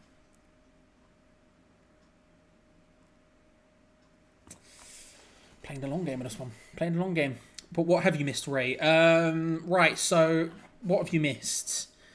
Gauntlet match at the beginning. The tag gauntlet match was won by Pretty Deadly, which means on SmackDown in 2 weeks at the O2, we're going to get Pretty Deadly versus Kevin Owens and Sami Zayn for the Tag Team Championship.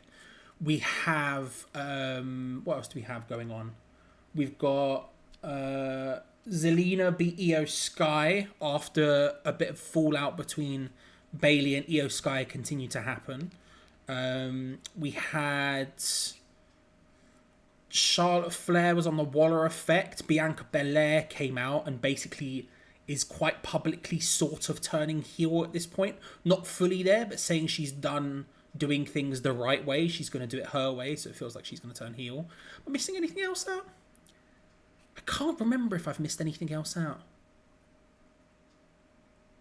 We've seen a lot of sort of Jey backstage. Paul Heyman was trying to sort of dragging him back on side. Jey essentially said no, so we're going to see how that ends up playing out. Yeah, I don't know if you missed that. I don't know if there's anything else I'm forgetting. I feel like I'm forgetting something, but I don't remember what. All these 2K ads make me remember the AEW game is out in a few weeks. Yeah, it is. It looks really fun as well. Like, I don't think it's... I think realistically there's two ways you can go with a wrestling game, right? You can go for the sort of realistic aspect, or you can go with the arcadey aspect. And WWE have obviously like stuck with the realistic aspect for the past 10 years, maybe longer at this point. Whereas AEW's just gone full hog in the arcade woe.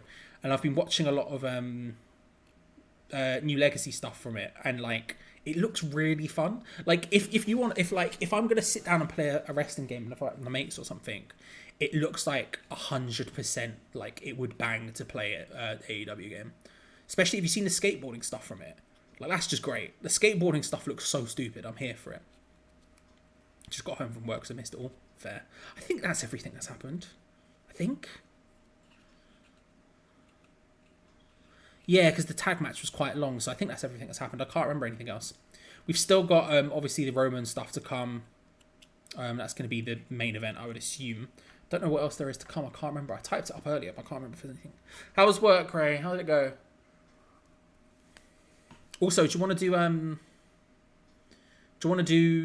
Spanners on Sunday? I would say tomorrow, but I don't know if I'm going to be around tomorrow yet. So, my phone just run out of battery. Just seen Gonzo's transfer meltdown. I haven't watched the video yet, but I did see the I did see. I don't think there's anything to melt down about personally. But again, I've been trying to stay away from all of the news until today, where Gio asked me to do a video about Skamaka that's going to go up tomorrow. So I've recorded it before this, but I've got to go rewatch it to see if it's okay, and then I'll go set it to upload for tomorrow. So, but outside of everything, can't do Sunday, but can do Monday. Okay, cool. Monday, I'll hold us on for Monday now. But yeah, it doesn't seem to. I don't know. It doesn't seem meltdown moment-ish yet, at least. Doesn't seem like anything is going wrong yet. I mean, the Skamaka stuff, I guess, is the only thing that you could consider going wrong. But outside of that, it doesn't really seem like it's going wrong. Those mini-games look fun for online, if they support online. Yeah, they've got mini-games look quite fun. The mini-games look fun, yeah, to be fair. I did also see, can't remember what video I was watching, like, the stuff that you can get from underneath the ring. Like, one of the things you can get is, like, a gas canister that you throw in. It just explodes like a bomb. It's just kind of mad. I don't know. I'm super into the idea of it. I'm just super into the idea of it. It looks really fun. We go backstage to Kayla Braxton, who introduces Cameron Grimes.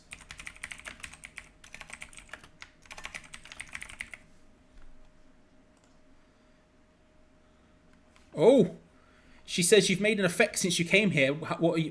How's it going? He says, I'm having fun. And then Baron Corbin out from nowhere behind him starts to attack.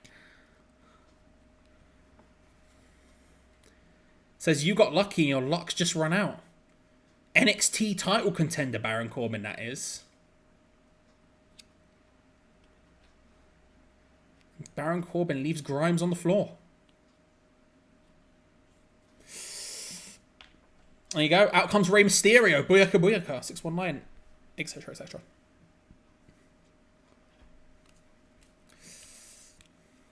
I can see how they may have struggled with TFT. Yeah, some of that blood is mad, to be fair.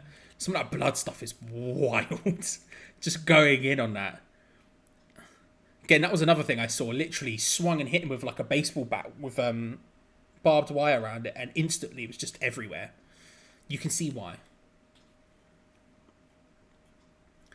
I don't think it's going to be that expensive either, so I'm hyped for it.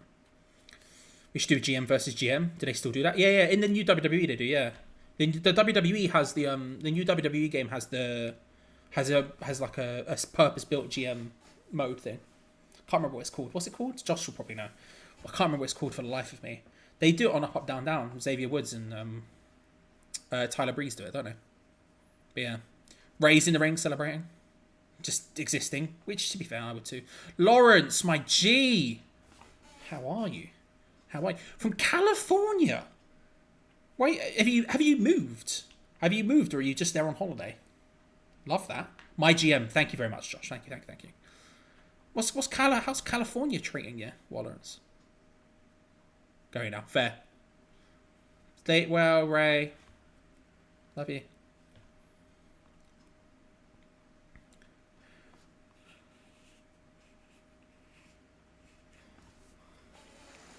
Ray says he's achieved lots of things in his life, but one of the things he's most proud of is reforming the LWO.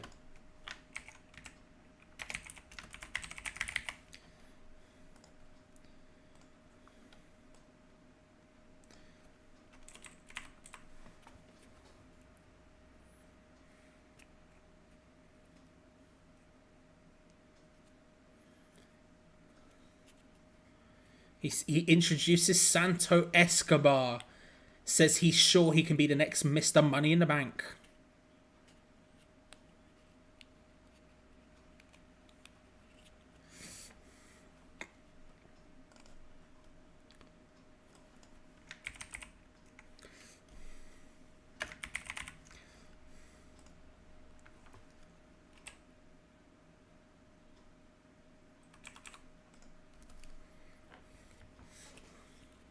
That's going to be a banging match, by the way.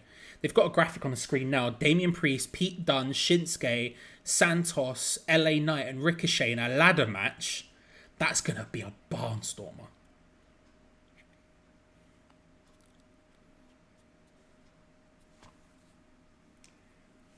Santos says timing is everything. Here on business, not bad, working more than enjoying, my friend. Fair.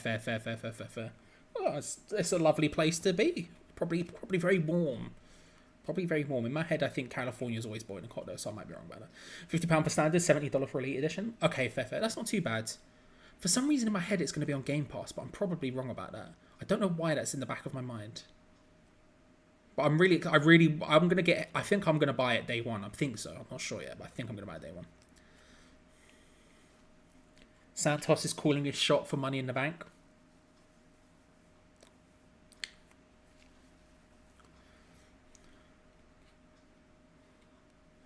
He says thank you and says he loves him.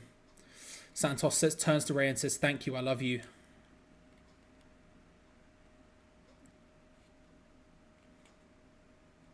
Said, you inspire me. I'm fighting for you. He says he's fighting for the family. He's fighting for La Raza.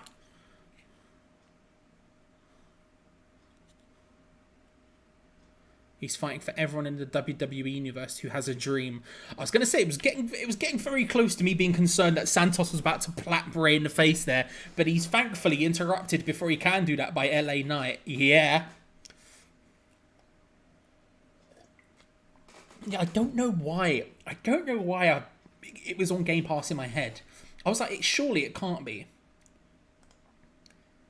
But at the same time, I don't know why I had that information in my head. Can I have a look? I've got Game Pass here. I need to bring our cup. We are massive everywhere we go. Big time, Lawrence. Big time, Lawrence. Respect it. You got to represent while you're out there, bro. LA Knight goes for Mysterio, hits him. Santos then attacks LA Knight. Knocks him down for the 619 position for Ray. Off goes Ray and LA Knight instantly rolls out. That's why this happened. Next up, we have a match when they come back. Escobar versus LA Knight.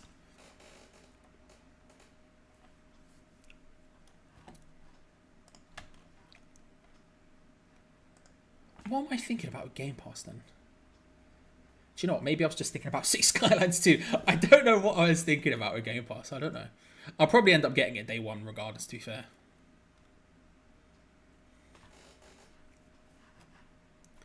So what we got next? We got Escobar versus LA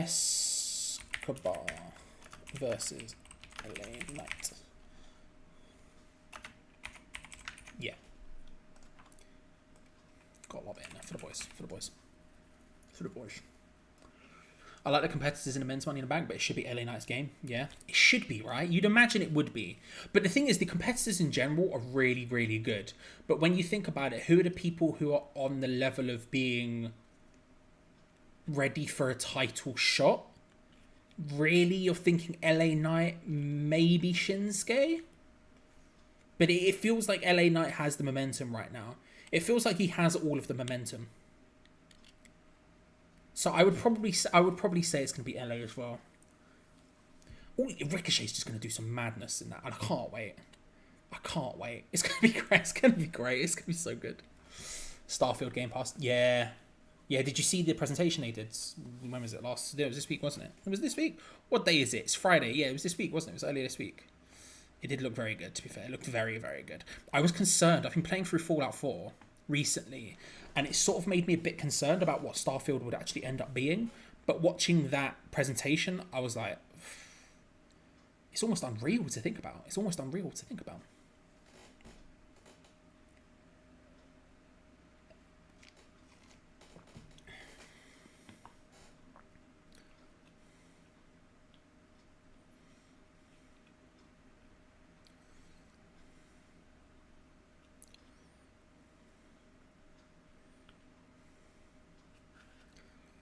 Trying to think what else got announced. 30 FPS on consoles and bottom. I don't mind. To be fair, 60 FPS to the moon.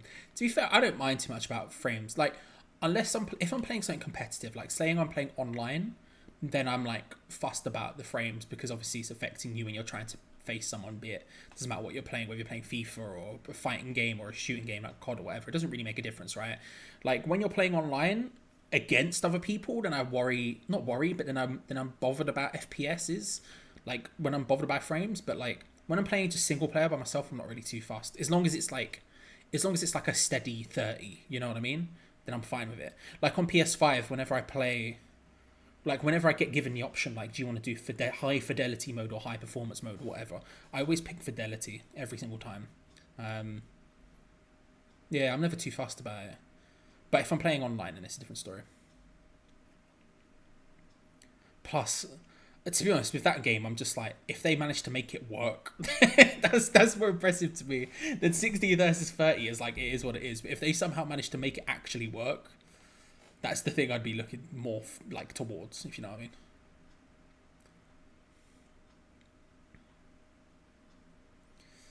Back after the break, we're gonna get LA Knight versus Escobar in a second. We're just getting a promo for things that are happening on Fox in America. Some sports.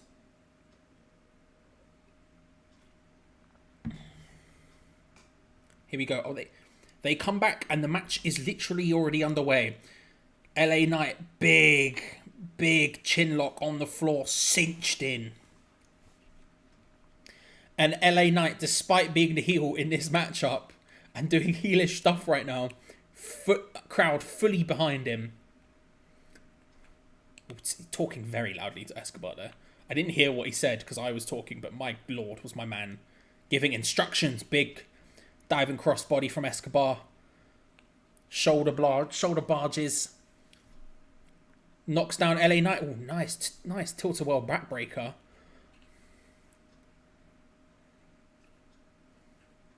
Escobar charges him. Big insecurity to the back of the head against LA Knight. He's got him rocking, unrolling. Big crossbody from the top. 2 count. Playing mostly 120. It's really hard to go back for me. I know what you mean. I do know what you mean. It's weird because whenever I play like something on my PC is relatively powerful, right? Because I edit on it. So it has to be quite powerful. And like when I got it in 2020, it was about as powerful as I could afford it to be.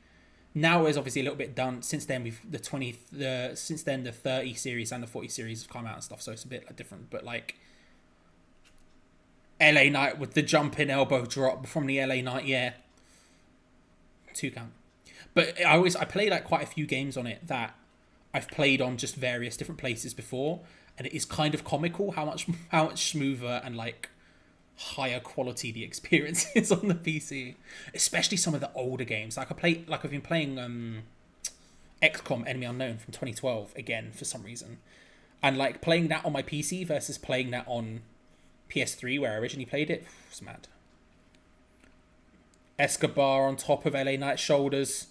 LA Knight tries to hold him, goes for the small package. 1, 2. LA Knight control with the arm. 1, 2. Escobar gets the 3. Ooh, a little cheeky roll up. He was on top of LA Knight's shoulders, goes through into the roll up, of which LA Knight sits him down, hits the 2 count while holding the ropes. Escobar manages to kick his hand off for the ropes and gets a little cheeky roll up of his own, reversing it into a roll up of his own. 1, 2, 3. I'm shocked. A big win for Escobar there. Given the momentum of LA Knight, big win. LA Knight attacks him from behind though.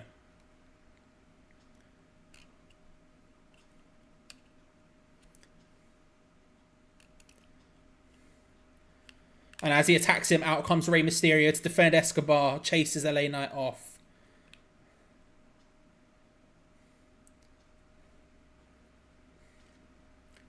And LA Knight is forced to leave by the referees as Rey tends to Escobar.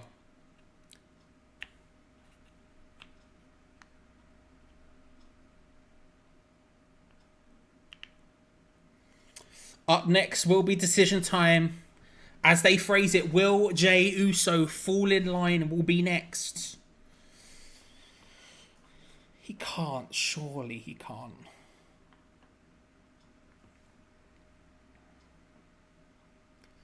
We go to an ad break. My stomach's going mad right now. I don't know if you can hear that. It's going bonkers. Playing MK9 on PC feels so much better, even though the frame rate is roughly the same. I can imagine, to be fair. I can imagine. What do you think about the new MK stuff? MK, they're calling it Mortal Kombat 1, right? That looks really good. Like, I was watching the Summer Games Fest presentation that it was shown off in, and I haven't played a Mortal Kombat game since, I think 9? Was 9 the one that was just called Mortal Kombat? Because whichever one was the one that was just called Mortal Kombat was the first one I've played in a while, and I haven't played since.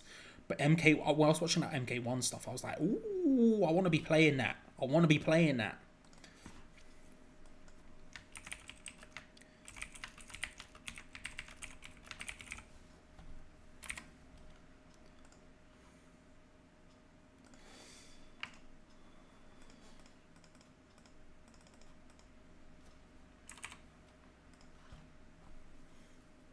It looks great, to be fair. Like, I'm not really too fussed about MK either. Mainly because I'm bad at it, but I was like, this looks like something I'd be really into. Because I think I have 10. I think I have 10 as well. I have one of them from PlayStation Plus a little while ago, which I could go back and play as well, and I was sort of like, ooh, I could find that. MK9 was just MK8, right. So that was the last one I played then properly. Well, I say properly, to some extent. I don't think I play any fighting game properly just because I'm bad at all of them. Just pre-ordered. I pre-ordered it day one, which is bad for me, but hey ho, fair. Yeah, MK1 looks great. That was one of the things I was most like hyped about, or most surprised about from that show. And Alan Wake 2. Alan Wake 2 looks great. But I'm like a big survival horror guy, but like Alan Wake 2 looks good.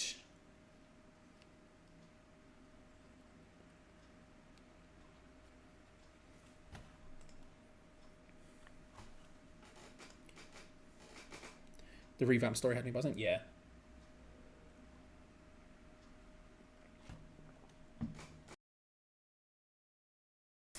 The story stuff looks really good.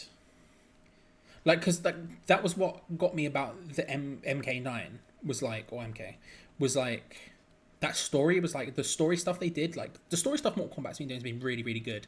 And that was the thing that originally was made me go, oh, maybe I should play this one. Because again, I'm not good competitive. I'm not good enough for fighting games in general, anyway. But like, to play competitive, I'm just nowhere close to it. So like, that story stuff like really interested me compared to, say, I don't know, Street Fighter 5 or well, just any of the other fighting games that have been about recently.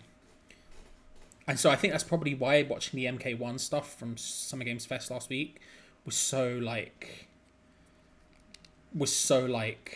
ooh, because like it was all showing interesting and cool story stuff that made me proper like interested.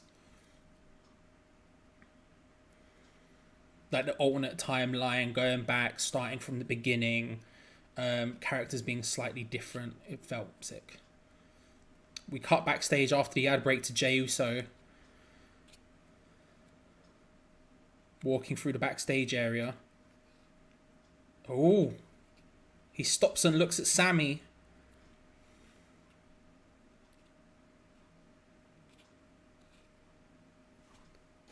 Sami steps up.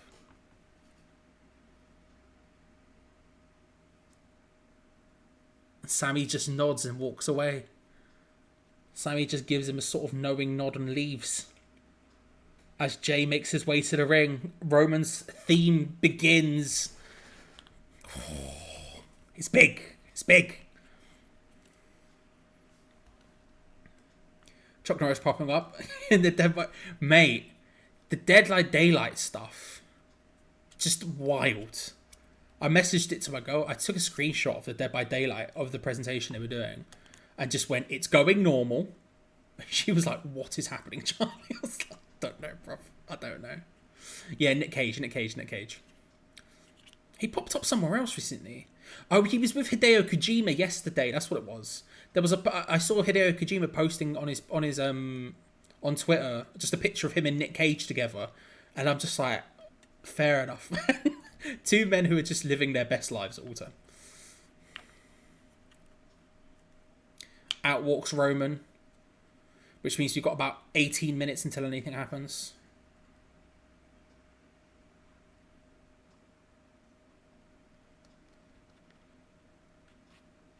Paul Heyman carrying the original 2 belts. Roman wearing the new one, lifts it up as the pyro goes off. Like, I get Roman having long entrances and stuff before matches is a thing, but before, like, promos just feels a bit OTT for me. Just feels a bit like, okay.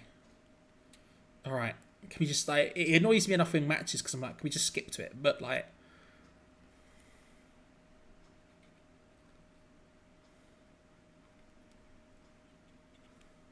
it's just long. It's just long.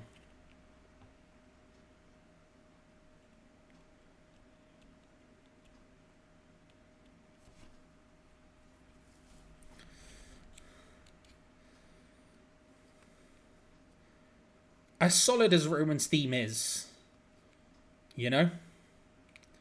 He's walked about 10 feet and he stopped again. It's just long. public Apple conference last week. Was he? I didn't see anything about the Apple conference apart from I saw the announcement of the new goggle things, the Apple Vision Pro is what I'm saying it's called. But I haven't actually seen anything from the conference itself. I just saw the sort of advert they put out of the new goggles. I didn't see Kojima was there. Was he in the conference or was he at the conference? And if he was in the conference, what the heck is going on?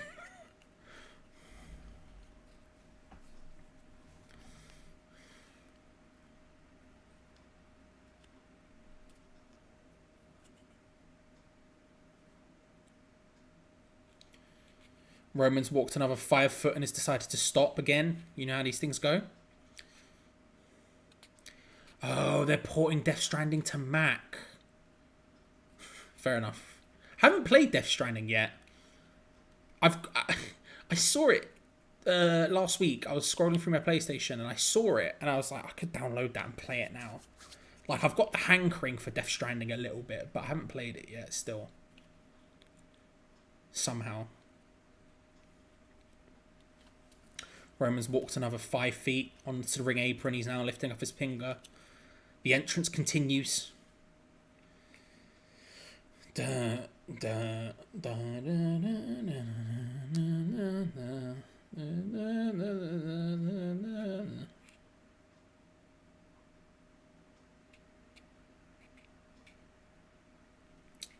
Little zoom in on Solo there was interesting. As Roman's walks another 5 feet, he's now in the ring, looking around slowly. But it was an interesting zoom in on Solo for a split second there. I wonder if Solo's going to have a big thing to do in this segment. I don't know. I'm interested to see what happens with Solo because it's just sort of existing now. You know, Roman lifts up the belt, fireworks go off. Oh my god, is this entire segment just his entrance? I think it is. It is. Okay, we're going to an ad break. I'm interested to see what happens with Solo because I've got no idea.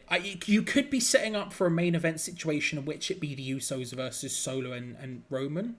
Could potentially be a thing. What if Roman just went into the tag division for a while? You know? I mean, he'd have to lose to Sami and KO, so probably not for now. But at the same time, like, you know, interesting. I don't know. I bought it for £5 on Epic, but I haven't really played it much yet. Fair. I've got it on PlayStation Plus, but I haven't actually. I never bought it. I was going to buy it at the time, but I was like, let's see what the reviews say, and they were like, real like. Half of the people were like, this is great, and half of the people were like, what is going on with this? And I was like, I'll leave it for a while and get it when it's cheap, and then it ended up going on PlayStation Plus. So I have it. I just haven't got around to playing it yet. Although I do, and just want to switch my brain off and be like, whatever happens, happens. Let's not deep sit too much. Let's just go and see where the vibe takes us, you know? God knows what I'm going to think about it. I both love and sort of have problems with Kojima. You know? He's Kojima. You just sort of got to let it happen. Just got to let Kojima be Kojima.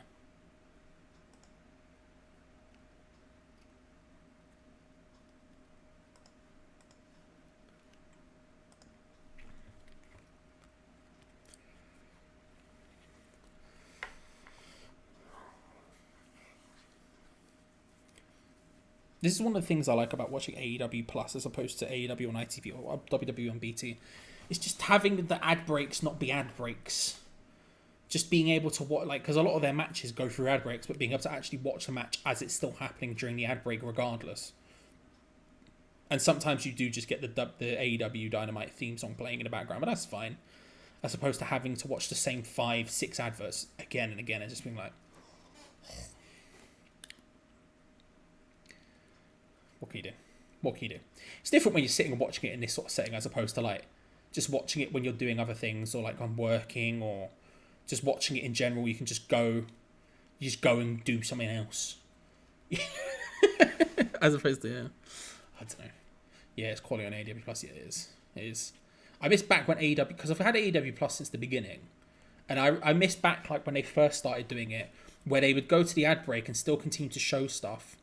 But you could still occasionally hear the live microphones of the commentary team just talking to each other quite normally. And you'd hear just like Jim Ross going off on one. That was quite fun. Bad in general for the product, but fun for the vibes. We're back. The WWE Women's Tag Team Champions Unification match is next week on SmackDown. It's next week on SmackDown. And Cameron Grimes versus Baron Corbin, little cheeky rematch next week as well.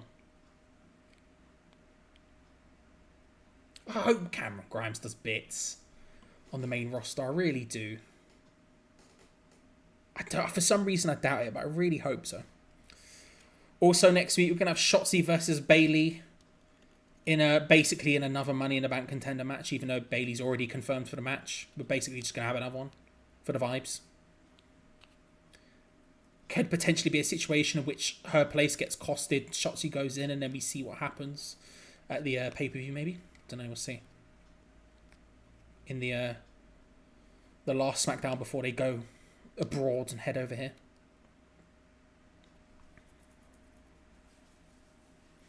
Roman in the ring. Paul Heyman holding the microphone. Hands it to Roman.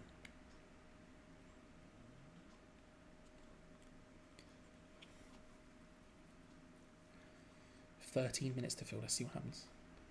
I'm just dreading someone else eventually picks up AEW streaming the rights and goes... Yeah. Yeah, I hope it wasn't... I mean...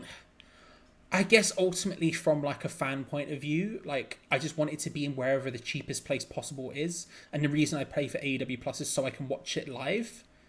As Roman asks Lexington to acknowledge him. You know how these things go. And I'd be interested... Yeah, like, so if it went to, say, DAZN, and it was a situation in which DAZN was cheaper for me, then sure, I guess I'd prefer it. But I would still much rather all of the money go to AEW, like you say, as opposed to DAZN.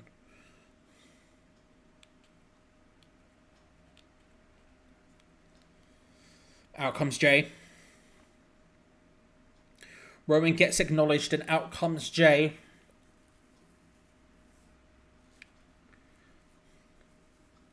Comes out by himself.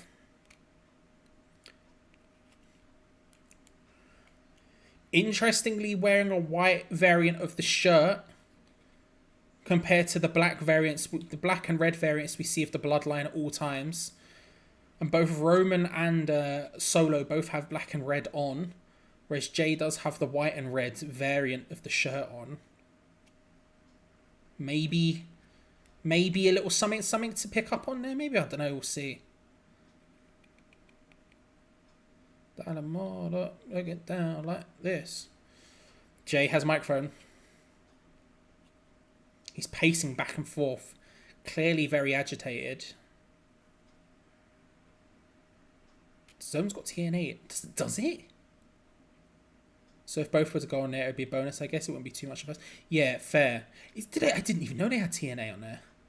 That's wild. But to be fair, I only ever watched TNA totally legally online, and I don't watch it often. I need to keep up with it more, if I'm being honest. Jey yet to say. Jey yet to go. Yeah, Roman says he knows what he knows what the people want.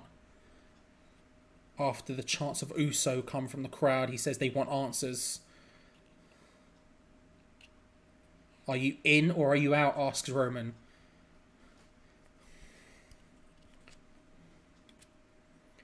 Interesting to see, he was talking about when Jay's the person, then they'll come talk to him. I'm the tribal chief, people come talk to me. Jey pacing back and forth. Roman's the one to go first. Jey still hasn't spoken.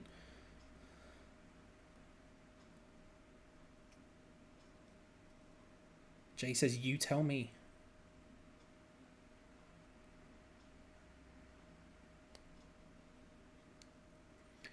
Jey says it's either going to be Paul Heyman or it's going to be him. To Roman, who smirks to himself. Storyline is sick. Sorry, I fell asleep. First of all, you don't have to apologise. Secondly, I very much agree it is sick. The Motor City Machine Guns are both World and X Division champs. I've been missing out. I need to be getting over there. I watch Steve's videos, SCW. I watch his videos on it to keep up, but I've been so out of the loop recently that I'm not even keeping up with it.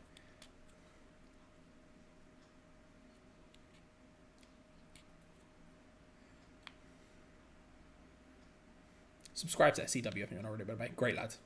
Great dude. Roman says he isn't the Bloodline's wise man. He's my wise man. He's my wise man. He says, that's what you... He says, I was only meant to get us to the promised land. You were meant to keep us here.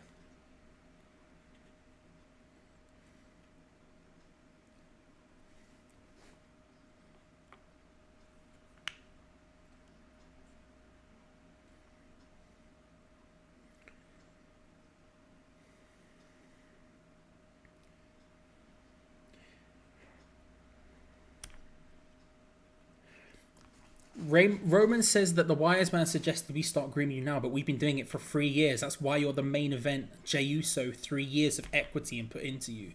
You're meant to lead. Just not yet.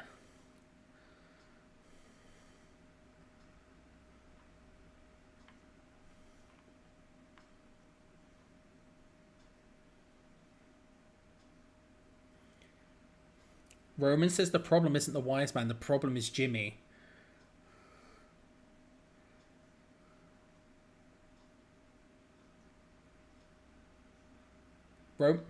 Roman's making a convincing argument. Oh, and out comes Jimmy. Why does Roman have 3 belts? He just is what it is, do you know what I mean? He just is. He got given the new one, which was, I felt was meant to replace the other 2, but at the same time, no, he still carries all 3. He's a 1,000-day champ, so you give it to a bit, yeah.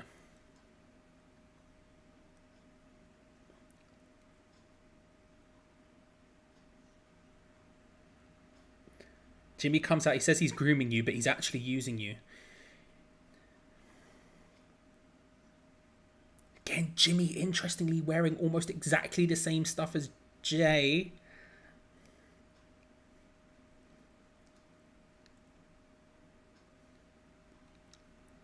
He says, do you believe Roman over me? He's got to go with Jimmy. He's got to. As the crowd start chanting Uso, he's got to go with Jimmy. Sabin is excellent Alex World Champion. Wild. What a time to be. What a time to be alive. No, he has an unreal fade. It's always relevant. Always relevant. He has a great fade.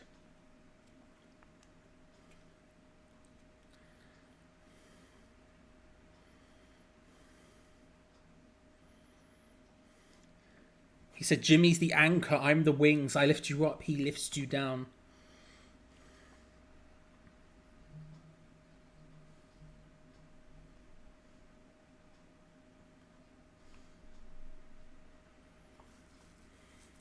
He says, you can't be a tribal chief and a twin at the same time. You're the next in line.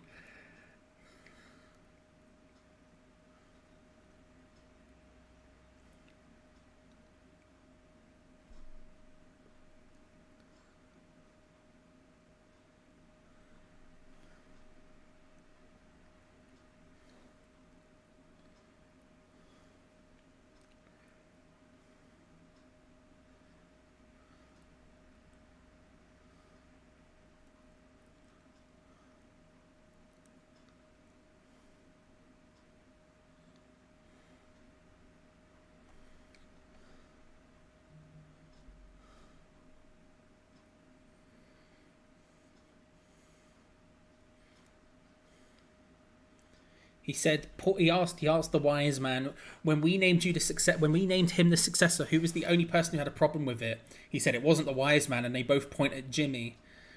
He's making a convincing argument.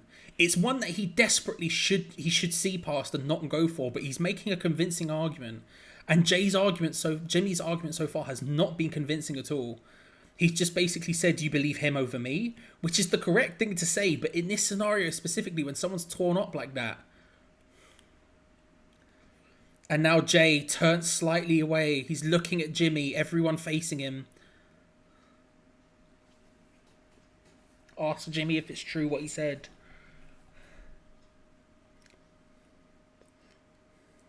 It's great, to be fair.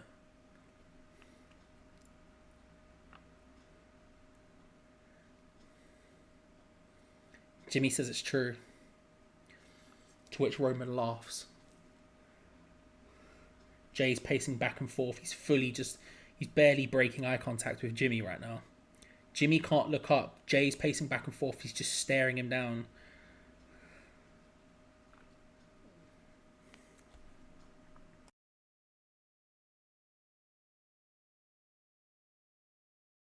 He asks him if he was doubting him this whole time.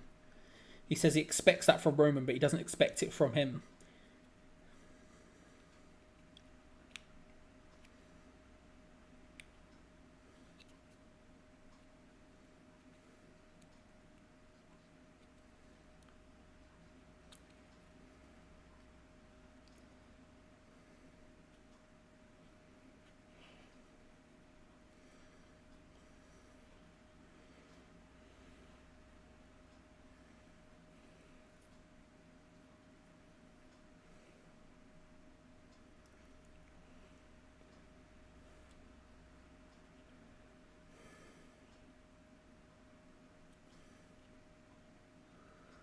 He says, we've been trying to keep up with Roman, but the entire time I've been competing with you. Jey says, Mr. Prom King, Mr. Most likely to succeed.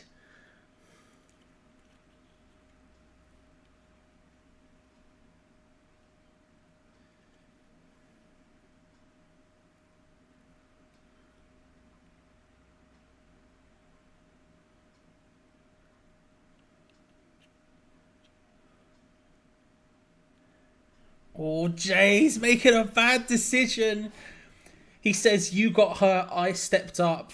I've main evented everything all because of Roman. And then says, you're out. Oh, he's made a bad decision. He seems to be backing Roman. Oh, and then he hits him with, yes, Jey. And he says, I'm out too, and then super kicks Roman.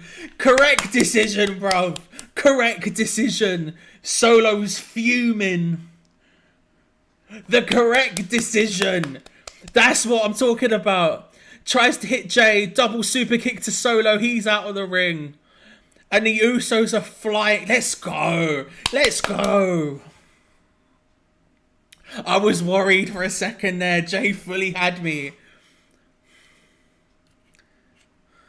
Roman's backing up against the ropes, just like Kevin Owens was, just like Sami Zayn was. And now Roman's slowly getting back to his feet, is screaming. Both of the Usos faced away from him. Look like we're about to leave. Huge double super kick to Roman. The correct decision. Go on, Jey. Let's go. Let's flipping go. The Usos lift their... Yes. Yes. And their SmackDown ends. I tell you what, I'm very glad he made the right decision. I was concerned for a second he wasn't. And he managed to. Thank goodness for that. Oh, Jey. Jey, you can't be playing with my heart like that, bro. You can't be playing with my heart like that. Oh, there it is. There's the end of SmackDown. A good episode. A good episode. I'm going to load up Fight. I'm going to watch Rampage while we're here. Screw it. I'm going to put Rampage on. It seems like it's a good show tonight on Rampage, to be fair. So we're gonna head straight over to that. But yeah. Good show. Good show. Thank Christ he made the right decision. I genuinely thought for a second there he was going to go with the bad idea. And he didn't. Oh, thank goodness for that. In fact, I made this before. This button still works. Let's see if this button still works. Where is it? Oh, it does. Look at that. Yes. Yes, we're here now. We're just here. What time to be alive? On AEW Plus, yeah, that's what I've got it loaded up on. That's what I've got it loaded up on.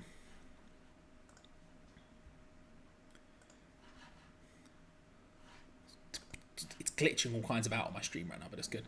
I'm so glad. That was good. That was very good. I was like, he's got to make the right decision here. He just has to. Roman was making a really good argument. But like... You had to, but it's one of those things where you don't listen to what's being said. You just know what's being said. You know what's right. And he went with it. Thank goodness for that. Currently editing next video. Ooh, lovely stuff. What what's the next video? You don't have to spoil it, to be fair. And so let's just go straight to Rampage. Why not? We're here. We're here. We might as well vibe our way through, right? We might as well watch it, see what's going on. That's a good episode of SmackDown, to be fair. Really good tag match. Really good tag match at the beginning. Really strong final segment with the right decision happening. Grand old time. And Rampage has gone straight in, opening with the 6-man tag. It's Chaos. That being Trent Barretta, Chuck Taylor, and Rocky Romero versus the United Empire. Kyle Fletcher, Will Ospreay, and why is his name Jeff Cobb? What a match that is, by the way. No Mark Davis, no my boy from Aussie Open, injured of course, but we at least get half of them. First Rampage I've watched in a while, in what feels like a lifetime. Yeah, fair. I mean, I watch him probably every week, but like this is the first one I've been really paying attention to. Most of the time, like it's just on in the background while other things happen. Oh, nice double knee from Barretta instantly takes down Kyle Fletcher as Barretta and Kyle Fletcher start in the ring.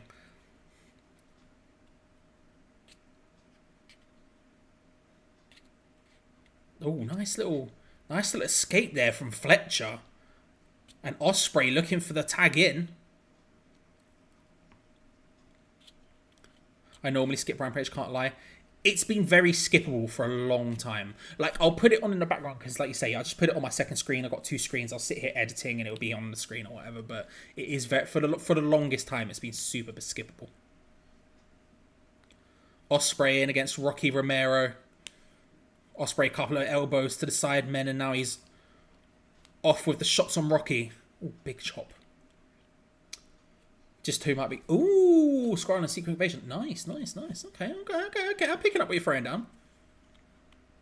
I also have several videos to edit, so I should probably be getting on with those. But no, we're here. Screw it.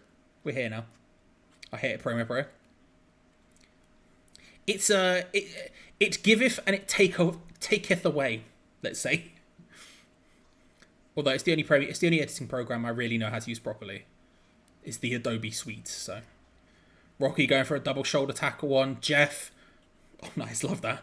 Jeff Cobb just standing there as the best friends come in and shoulder charge him instead. Rocky sends Fletcher go flying over to the outside.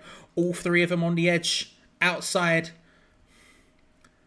Up steps Trent. Rocky goes flying through, dives onto Ospreay. And then over goes Chucky T. Takes out Fletcher, and then up steps Trent onto the second rope, looking for maybe a little moonsault to the outside. Oh, love that. Beautiful moonsault to the outside. Takes down Fletcher and Cobb. And then a huge double high five. You love to see it. Gonna be on Hammers Chat with all previously. I will be, yeah. We've got I'm uploading a video tomorrow. I've got that to do. I've got a video that's going up tomorrow at about 12 on the main channel. But I'll be back doing the watch-alongs once pre-season starts. If the pre-season matches are watchable, the chances are I'll probably be doing a watch-along for them. And I've got the Patreon stuff that I do for Hammers Chat as well on there. And then I'll be doing videos whenever Gio's not around or I have something that I can do as opposed to Gio. So, yeah. Yeah, like tomorrow. Chaos in control now. Taking apart Will Ospreay of all people. But until then, I'm going to be trying to concentrate on this, starting this channel up properly. I've got my other channel, the gaming one, A-Top Lads.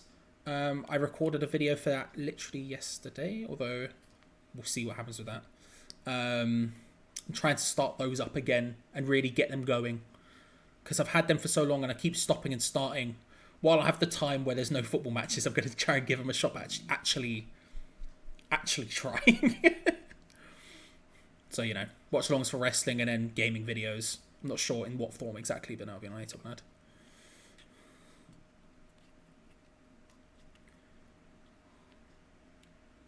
Oh, love that corkscrew kick by Ospreay, and all of a sudden the United Empire take control. of which Carl Fletcher asks them to suck it. As United Empire take apart. This is going to ad break, but I'll still get to watch it. What time to be alive? The collision before All In is going to be a madness. Taped US pre-show 1 a.m. Wembley 8 p.m. the day after. Yeah. I wonder what's going to happen All In still. I talked to my mate Luke, and CM Punk's his favourite wrestler of all time, and he was like, oh my god, are we going to see CM Punk? I was like, at this point, he's almost certainly going to be at All In. I can't imagine, because obviously they've got All Out the weekend after as well. So I can't imagine what the heck All In's even going to be like. And they've still not confirmed whether, I mean, it'll be shown somewhere, but they've still not confirmed if All In's going to be a pay-per-view, right? Or be on pay-per-view or anything like that. So, be interested to see what's going to happen. Mr. Watchlong's always a good vibe. Thank you. Thank you. I try. United Empire now just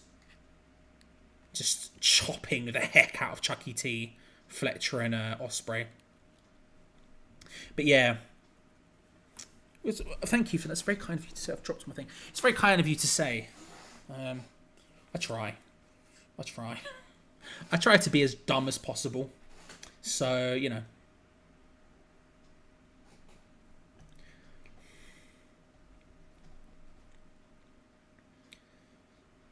It's weird. I think doing these watch-alongs will keep me in form. Because I remember when I did the first watch-along of pre-season this season, and I didn't really do any in between. And, like, when I did that first pre-season watch-along, I was stumbling over all my words. I had no idea what to do. So I think if I actually managed to consistently do these watch-alongs, I'll come back during pre-season firing on all cylinders. That'll be fun. Whether it happens or not is another question. Jeff Cobb lifting up Truck Taylor, looking for something, bit of soul food from Taylor, and in comes Beretta and Fletcher. Big forearms back and forth by Trent and Kyle. I've got AEW pay-per-view fight package and it wasn't included. Ooh. I mean, are they even... I'm starting to think, are they even going to show it? But they must do, right? But, like, I don't know. Trent and Fletcher going back and forth right now. Reversals, suplex, threatens. Oh, big German suplex, and he keeps hold of it as well. And another one. Let's just start packing as leaving for uni on Thursday, but can't really be bothered. Big. I can appreciate not being bothered though. Thursday, Thursday's a while away. You could leave it until Wednesday night. At least that's what I would do. ITV4 Live could be a shout. Yeah, that's not a bad shout at all, actually, to be fair. That's not a bad shout at all, to be fair. Oh, Fletcher, nice brainbuster. Really nice brainbuster. Manages to stop the tornado DDT and then lifts him up into a huge spike brainbuster. Really nicely done. Graduation on 21st. Oh, congratulations, bro. Congratulations. As someone who dropped out of sixth form, congratulations. Huge achievement. Huge achievement. Roppongi Vice flowing there, but Jeff Cobb stops it. Oh, deadlift German suplex from Jeff Cobb is beautiful. Rocky goes to try and swing for him, ducks underneath it, throws him into the corner, and Jeff Cobb just drags Karl Fletcher back to the corner, tags himself back in.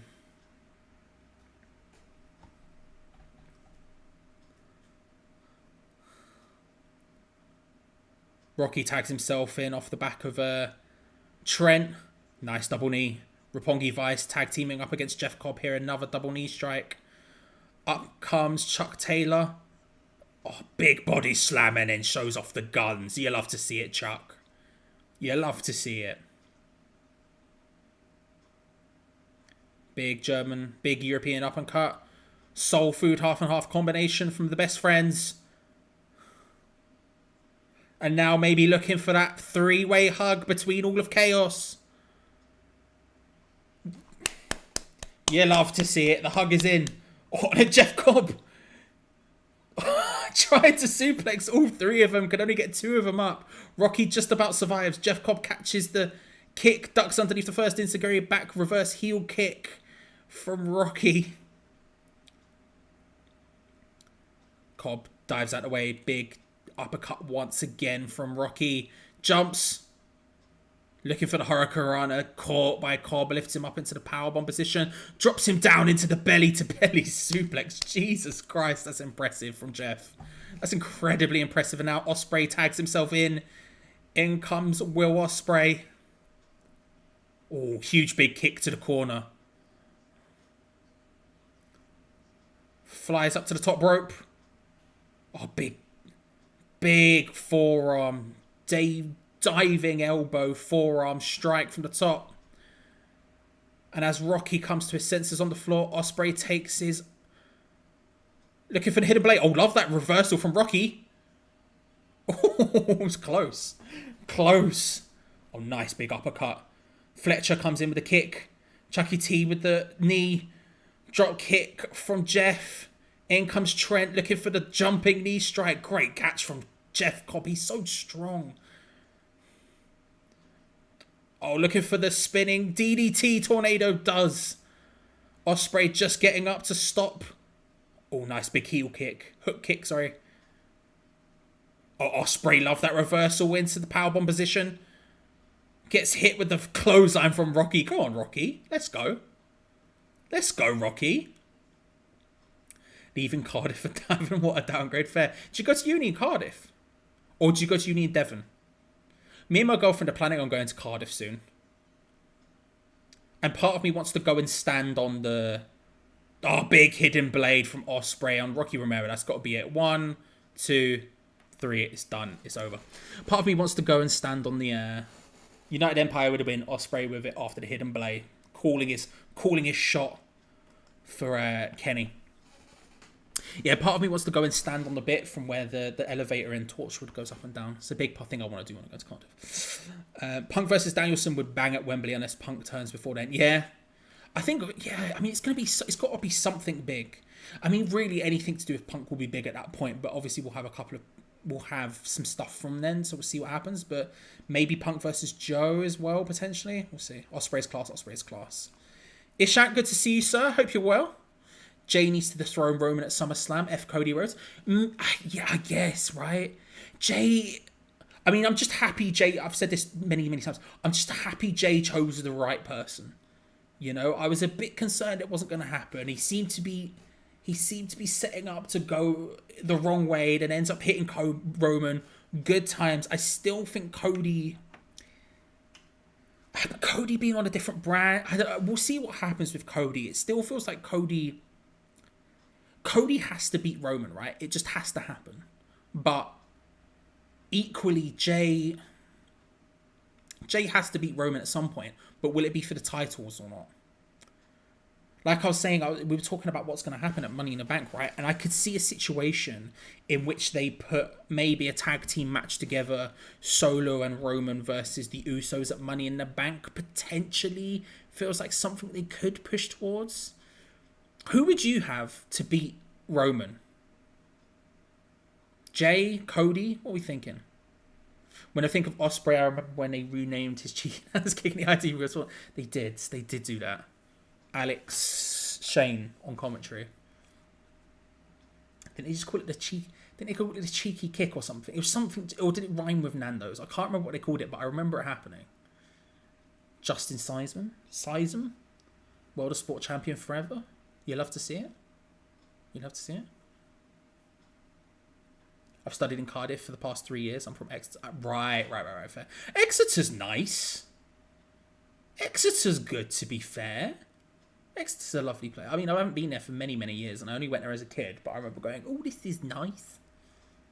I say kid, I was a teenager at the time, but you know, Exeter's not too bad, but Cardiff is, you know, fair. You went to the home of Doctor Who as well. You love to see it. I want Cody to beat Roman for the belts still. Main event Jay, says Ashant. Reggie to beat Roman. Let's go.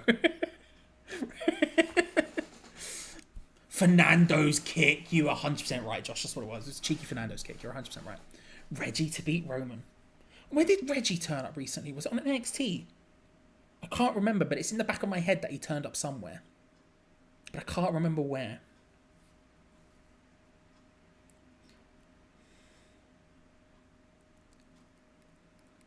I feel like it has to be Cody in a way. I feel like Cody has to beat Roman for the titles. Otherwise, they really, really did fumble the bag. And, like, they did the whole bit, like, Triple H was spoken to after, and he was like, oh, the story's not over and all this sort of stuff. So you feel like they almost have to have Cody beat him, right? But Jay's got such momentum. But if he is moving back to be a tag with... If he is going to move back to being a tag with Jimmy and they go for the Usos thing again...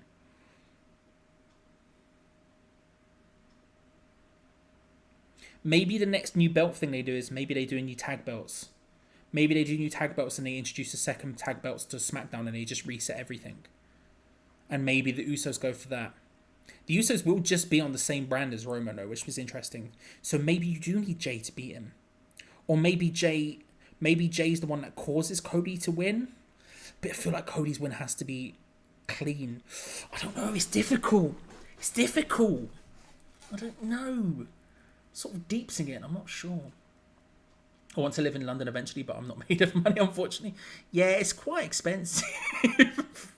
As someone who's lived here his entire life, yeah, it's expensive. It's expensive. You know? Having said that, I mean, other places are expensive as well, but London, rent-wise, is just... Oh, it's mad. Just absolute madness. Absolute madness, to be fair. But it's a banging city. And I do think it's the best city in the world. So, but then again, I've literally grown up here. So I would. Taya Valkyrie's coming out. Valkyrie versus... I can't remember who she's facing. I saw the flipping thing, but I can't remember who she's facing.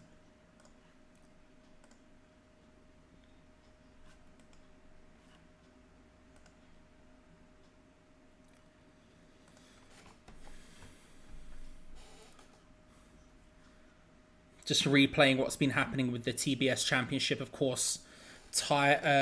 Valkyrie lost to Jade, and then Jade lost to your girl Chris. Trish Adora, that was it. Thank you.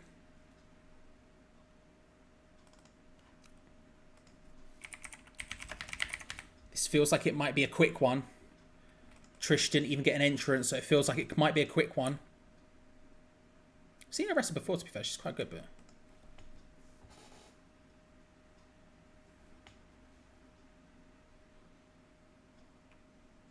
Felt like they were setting up Valkyrie to win the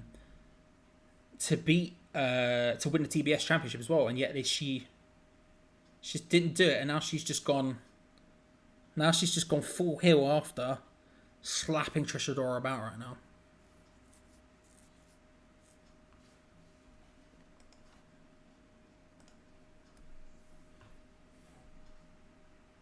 You can tell it's taped, yeah, you can, yeah. Yeah, you can. Not necessarily a bad thing, especially for a wrestling show that's straight after another wrestling show. Double knees for the 2 count. Adora kicks out. Keeps it going for now. But it's kind of a benefit to have it be so quick, straight after SmackDown, because obviously SmackDown happens and then you're like, you've just watched 2 hours of wrestling, and SmackDown at the best of times, or WWE at the best of times, can be quite slow paced and stuff. So to have them go, for example, straight into the match for the opening and be cutting in and out from ads pretty quickly is much more beneficial. It means you sort of still feel like you're watching the same show as opposed to resetting and having to sort of gain momentum and sort of feel like you probably should stop. Adora trying to stop Valkyrie, can't make it happen. Big kick to the back of the head from Taya, charges in, slams her down. I've also just realised I've got Tara written down and not Taya. Lost for me. Love that sliding out powerbomb from Taya. I love that move. People are sat on the ropes, slides underneath, hits the powerbomb as they slide under. I remember seeing what's his name? New Japan guy. I can't remember his name, and Jim Ross is distracting me with his talking. But I remember seeing him hit it and being just amazed the first time I ever saw it. Adora big forearms to Taya Valkyrie. Loads up a big one, knocks her to her back. Trish put together a bit of momentum, but a big kick from Taya stops it from continuing. Goes in for a second one, duck underneath from Taya, and then hits the spear.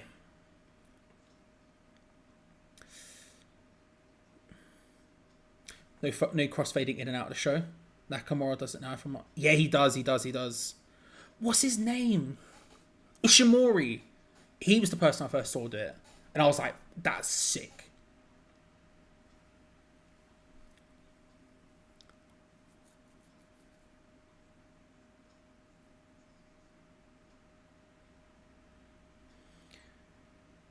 Taya Valkyrie.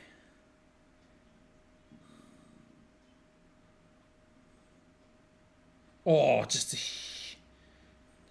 a huge curb stomp. 1, 2, 3 from that. Yeah, it had to be after that. Big curb stomp, just tying Trish Adora up into knots and then just forcing it down with a big curb stomp. It had to happen.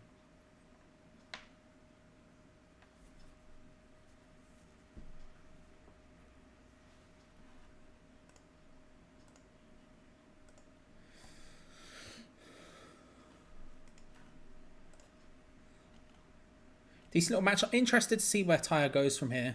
Makes sense of her being a heel at this point. We're seeing the Hardys respond to the call out from the Guns.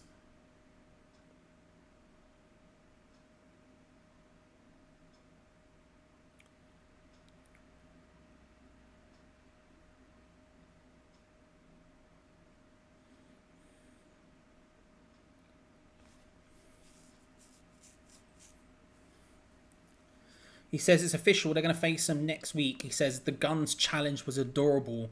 They forgot who we are. We're the Hardys. We've been on top of this scene in this industry for the last 3 decades.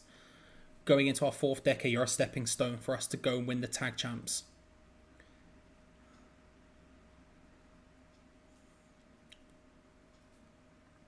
I like the Guns. I'm not going to lie. I do like the Guns. Maybe disgracefully, I do quite like the Guns. Appreciate it, bro. Sleep well. Enjoy yourself. Don't have to make excuses. Go and sleep, my friend. Good to see you. Thank you for coming, by the way. I massively appreciate it.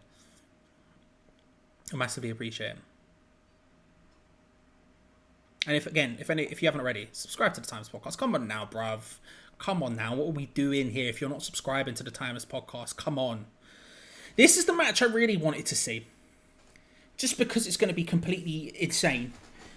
We have Jay Lethal, Jeff Jarrett, and Karen Jarrett in a mixed 6-man tag, 6-person tag, versus Jay Briscoe, Jay Briscoe's dad, and also Aubrey Edwards.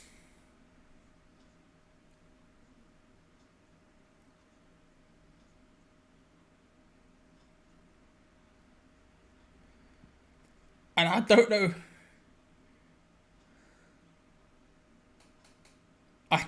what's going to happen here, but something's going to happen. Reach for the sky, out comes the Briscoes. Or I should say, Mark and Papa Briscoe.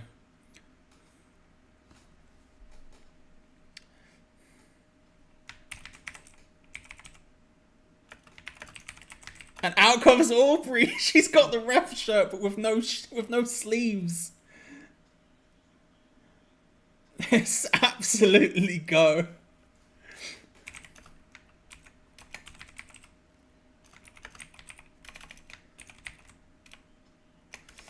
Briscoes.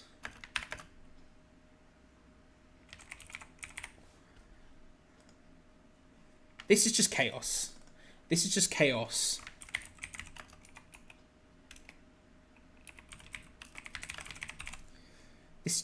I don't know what this match is going to be, but it's going to be chaos. Go on, Aubrey. Big dubs incoming. I hope we see some NJP names at Wembley. Seeing Okada again would be nice. Yeah, same. I mean, we know Shingo is going to be obviously here because he's wrestling at Rev Pro the night before. Because I'm going to the Rev Pro show the night before. The main event is Ospreay versus Shingo. So we know at least Shingo's going to be there. And I suspect there'll be more. You would imagine so. The way they hyped it up by being a big crossover event type thing, you would imagine something happening. Mark Briscoe and Jay Lethal get this match underway. Papa Briscoe and Aubrey on the side. Aubrey screaming at Jeff Jarrett. Aubrey with the sleeveless shirt is sending me. It's unreal. Briscoe and Lethal lock up.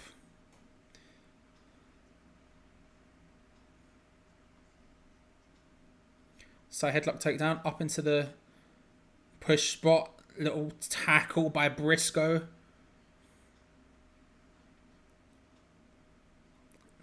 And another one from Briscoe. Hits a quick yah. Lethal leaves and in comes Jeff Jarrett. Still weird when the Briscoe's music pops up on AEW. I still dub it. I know, it's wild, isn't it? Just when you hear the reach for the sky, boy. I love Mark. Mark's so good, man.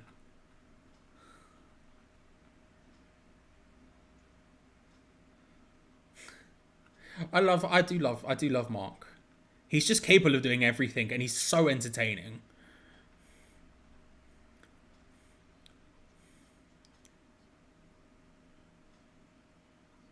Oh, and Jarrett, after a couple of hip tosses, tags out to Karen and in comes Aubrey Edwards. I don't know what the hell is going to happen here. Go on, Aubrey.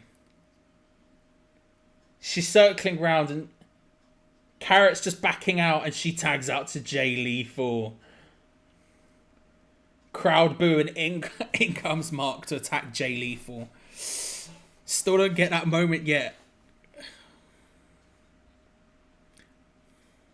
And in comes Papa Briscoe. Tagged in on Lethal. Double tackle from the Briscoes to Lethal.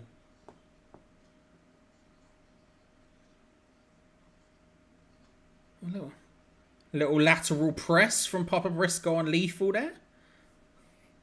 Big Papa Briscoe chants from the crowd.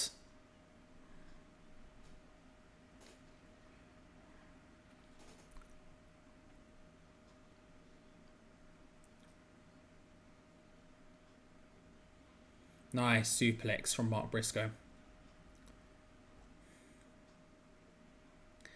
And he's going up to the top, maybe looking for that elbow drop. Sanjay Dutt distracts. And Lethal attacks from behind. And now when Mark Briscoe's outside being mugged, swarmed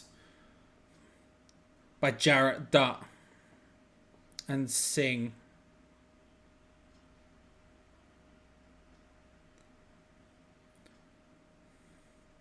As the ad break happens, rolled back into the ring goes Briscoe. Lethal goes for the press for a 1 count.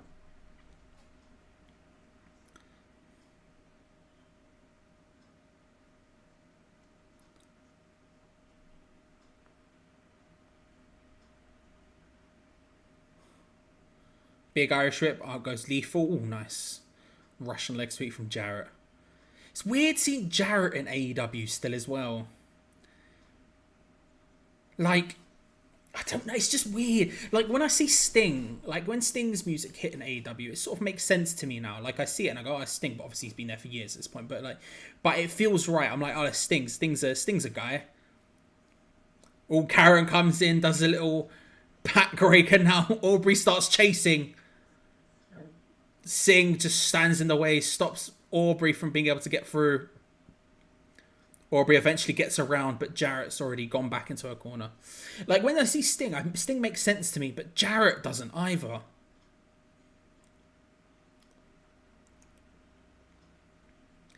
Like, I just think back to the beginning of AEW, and I think at that point, would I have ever said Jeff Jarrett would be in there? No.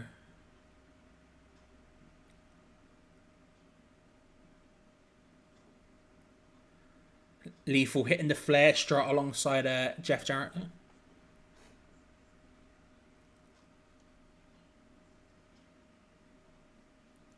Jay Lethal just raking the eyes of Mark Briscoe, and in comes Jeff Jarrett to stomp him out.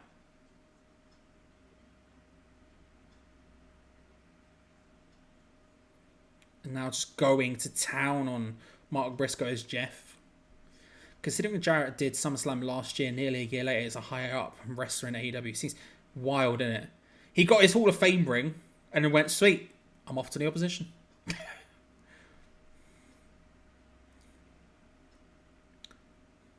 Almost as wild as Billy Gunn getting his Hall of Fame ring while active in AEW.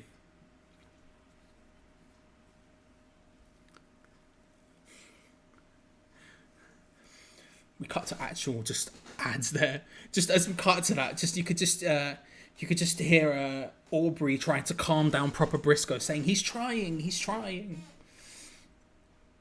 It's just weird. Like whenever Jarrett comes out, I'm just like, it's Jeff Jarrett. What's going on here? It's just confusing to me. That was fun, by the way, watching in '96 WWF, because Jarrett obviously by this point has gone to WCW. And they've got Road Dogg doing the storyline of he was actually the mystery singer of Jarrett's song. It's actually Road Dogg who had all the talent, and Jarrett was all fake all along. And I'm like, this is such Vince storytelling. It's so hilarious to look back at. Seeing Road Dogg young as well, which is wild. And Billy Gunn, who's obviously part of the Smoking Guns at this point still. I heard someone... Who was it? I think it was Sean Ross Sapp at Fightful, who was tweeting, or I heard him, maybe said he heard him on a podcast, I can't remember, said that in '96 the Smoking Guns had a tag team championship match against the Hardys, and now however many years later it'll be, we're going to get a tag team match between the Guns and the Hardys, which is crazy. Come back from the ad break and in comes Papa Briscoe off the tag from Mark, up against Jay and Jeff, both pushing each other in the way of Papa Briscoe, who's just asking for it. In comes Jeff, big clothesline. Jeff Jarrett being taken down by Papa Briscoe. In comes Lethal, who just gets pointed out by Papa Briscoe, who hits him with the you. Big Irish whip to the corner. In comes Mark Briscoe. Flies a huge clothesline from Papa Briscoe. And then he hits an even bigger one to Sanjay Dutt, who takes a big bump to the outside, ducks underneath Jarrett. Oh, and a huge spear, a great spear from Papa Briscoe. Taking him down, and in comes Aubrey on the tag. And now her and Karen are going at it.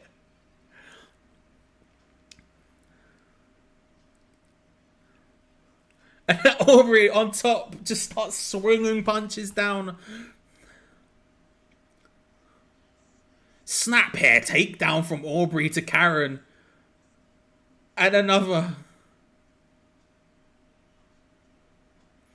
The crowd chanting for Aubrey.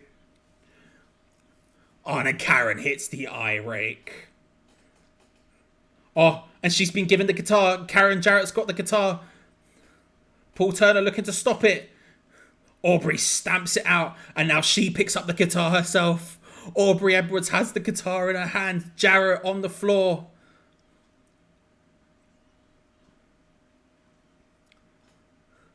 Jericho making the argument about disqualification. Lethal stops the guitar swing from happening.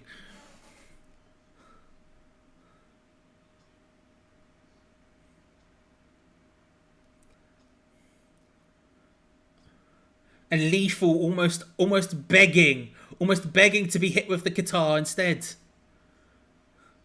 And now Sutton sitting on the sidelines. He's up on the ring apron. Oh, Aubrey smashes Jay Lethal with the guitar. Ref distracted by Sutton and Mark Briscoe. Karen Jarrett. Oh, looking for maybe a Russian leg sweep. Aubrey single leg takedown. And she's looking for the figure four. In comes the figure four leg lock. Mark charges off and stops, and Karen taps out. Aubrey Edwards gets the win.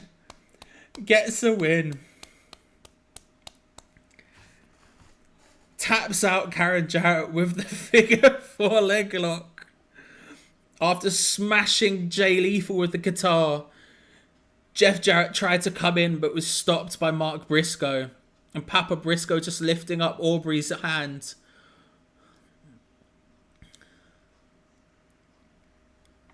Fun. Aubrey Edwards would win. You love to see it. You love to see it. It was weird to see an ad screen during AEW Plus. Can't lie.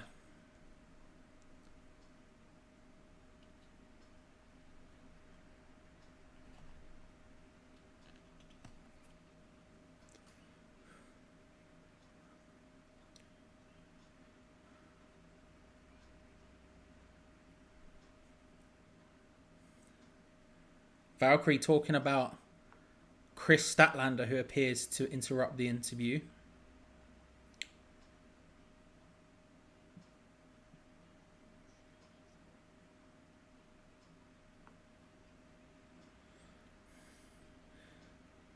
Taya saying, I did all the hard work, I broke her down, you just came in and stole it.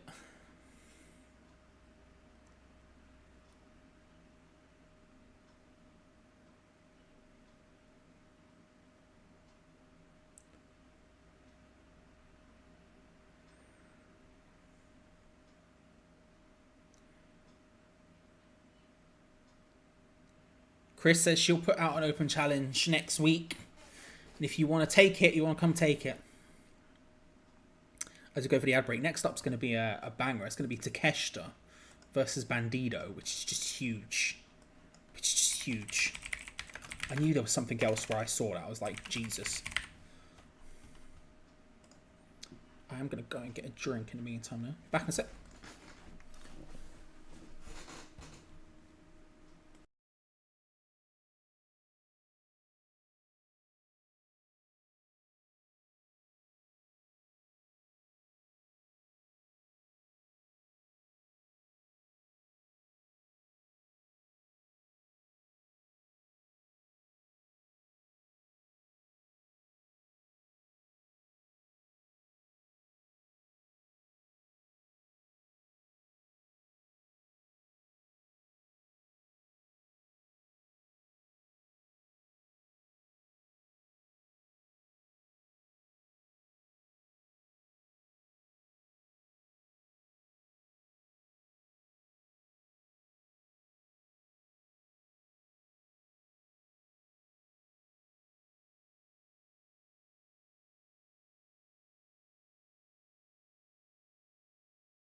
Hello.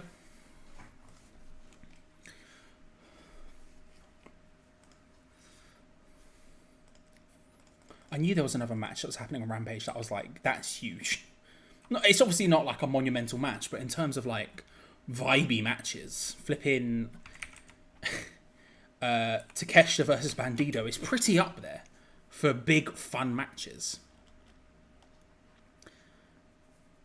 There you go. I was just going over to the AEW Twitter account to try and find the full card because I think that's the last thing that's happening in this show, I believe. And the first thing I see is a retweet from Pitchfork. An Elton John classic graces the opening credits of AEW Collision. Wild. Wild. That's the thing that's just happening. Sounds like vibes. I mean, it just Takeshita versus Bandido is like that's like a match you would see on the indies that would be just a huge deal. Yeah, that's the last thing they've advertised today. Okay, makes sense.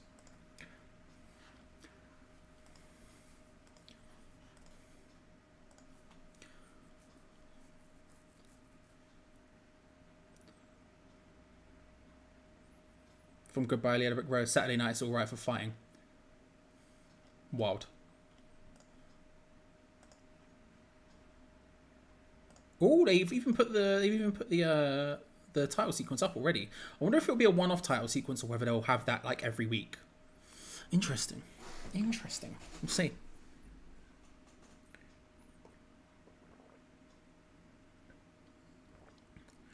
Here's Mark.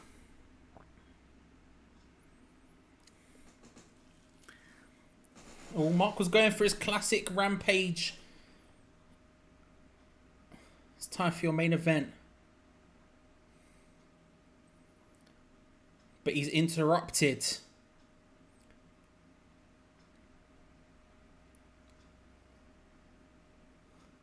He says Takeshita only wrestles top-level athletes. Lists off some of the best Mexican wrestlers, says Takeshita's better than all of them.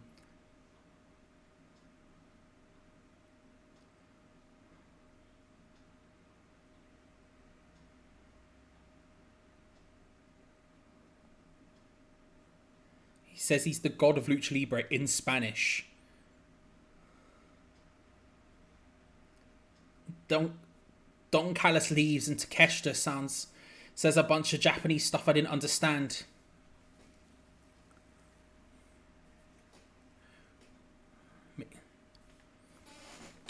Mark Henry drops his "it's time for the main event" line.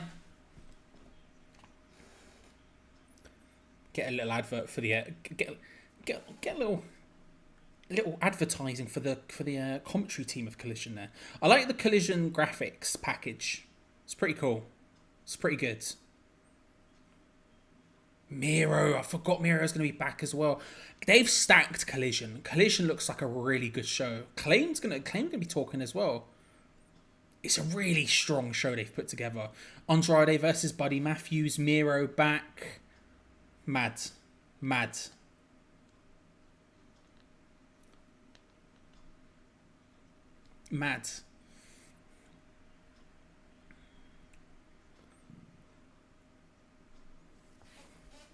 All the matches they've announced for Forbidden Door are really good as well. Even the Jungle Boy versus Sonata one, which at first I was probably slightly disappointed by. The idea of it being Jungle Boy as opposed to someone else wouldn't have been my first choice. But actually thinking about it, it's going to be a really big opportunity for Jungle Boy. And probably be the best match of Jungle Boy's career, potentially. And like an opportunity to really put their stamp on that show. A show that's going to have some huge matches in it. I'm not necessarily against it. It's just that I wouldn't have been my first choice. But apart from that, I mean, every single one of those matches is a screamer. Out comes Bandido. I love Bandido. I think Bandido's so good. Like, such a good wrestler. Like, been underrated for a long time.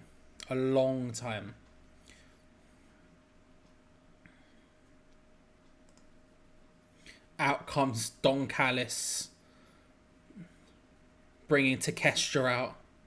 What an insane...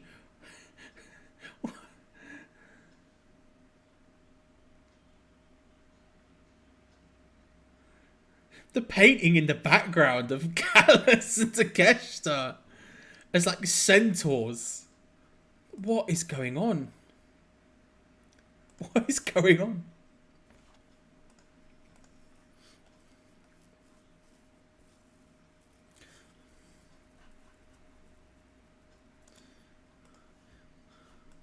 But yeah, I love Takeshita. I love Bandido. I think I first saw him in Progress at their Wembley show. That was the first time I saw him live. And he's so good. And he's been so good for so long. Ducks out of the way, instantly goes for some chops, does Bandido. Takeshita laying him back. Takeshita's a big guy, isn't he? Fighting back, little eye rake from Takeshita. Nice leak from jump over by Bandido. Runs into the big boot from Takeshita. Slings him up into a fireman's carry and just throws him off.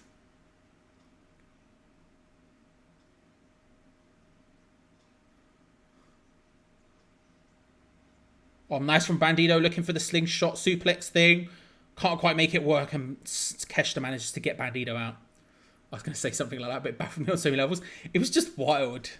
It was just wild. Them coming out, not to silence like they have been, but coming out to the sort of low, ominous hum. Coming out to the low, ominous hum with that like painting on the background. It's just pure chaos. I like the font for the collision graphic. Yeah, I like the font. I really like the graphics package in general for collision they put together. I like the WCW reference of the actual logo itself. I like the sort of weird sci-fi tunnel thing that they've got going on with lots of angles and sort of like... I quite like it. Takeshita boots Bandito out into the crowd over the barricade. Follows him over, big forearm.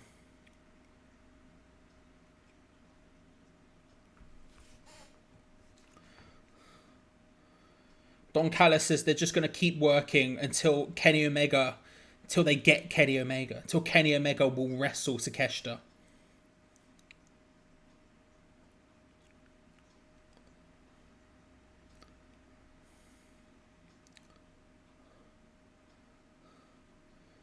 Takeshita rolls Bandito into the ring.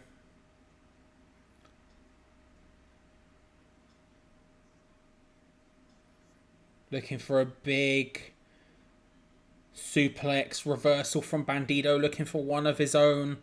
And keeps him up. Nice delayed vertical suplex. Couldn't quite keep him up maybe for as long as he wanted to. But it's a huge guy to keep up like that, Bandito.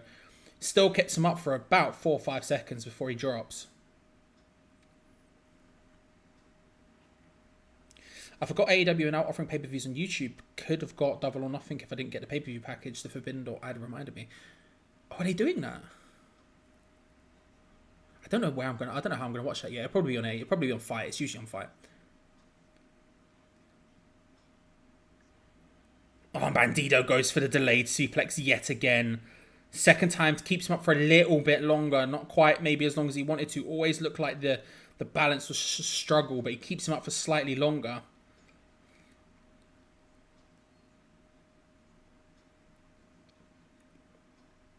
Takeshita Iris whipped into the corner. Bandito flips him up and over. Nice block on the punch. Hits him with the Kamagiri. Up to the top rope goes Bandito. Takeshita on the edge of the ring apron. Oh, love that. Hurricane Rana off the top. Dives. Takeshita catches him. Hurricane Rana off the apron to the outside and Bandito's up. He's just good. Yeah, I'll probably end up watching it on Fight. I don't have the pay-per-view package, but I'll probably end up watching it on Fight because I watch it mostly on Fight. I don't know, we'll see what happens. Ooh, Don Callis came down to ringside off of commentary, trying to get involved in the Bandito, trying to stop Bandito. Takeshita. Bandito tells him to get back, throws Takeshita back into the ring. He's still sort of on control of it.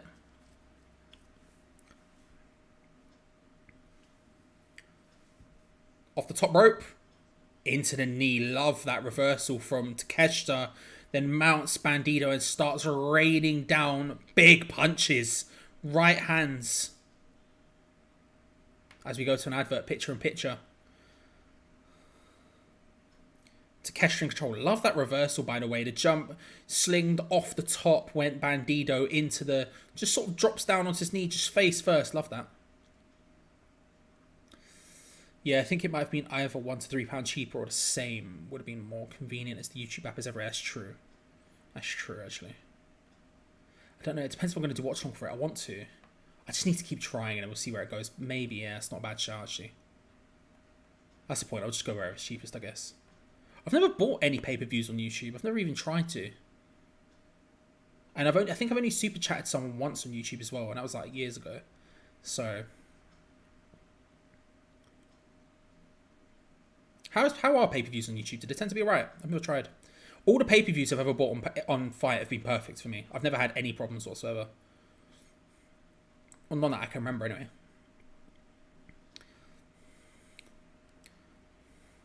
Takedown from Takeshita goes up onto the second rope.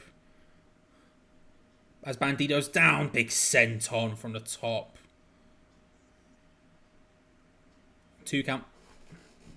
It is still an ad break, so I would suspect to be a kick up as well.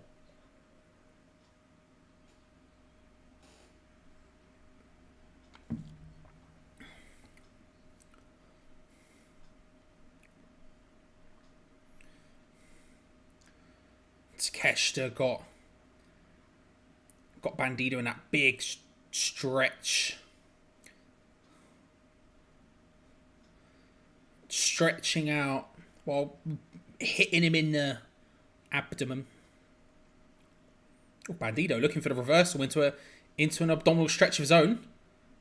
Oh, and he manages to do it. Oh.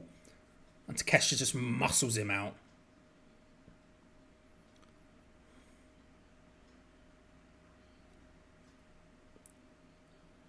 Takeshita's so good, man. Bought a few TNA ones in the past. It seemed fine. I've had more issues on Fight, but none rivals New Japan World Province shows. You're not wrong. You're not wrong. I was at the show live. I remember being at Royal Quest, the first one, at the Copper Box. And I remember like checking Twitter during the show. I can't remember what match it was. It might have been Zack Sabre Jr. versus Tanahashi. I can't remember. Or maybe it might have been I think it was Gorillas of Destiny versus Aussie Open. And I remember thinking, oh, this match is incredible. I should go and look. Like I opened up Twitter to see like what people were saying, and I just saw people complaining about the New Japan World feed the entire time, just being like. So, yeah, it's not great.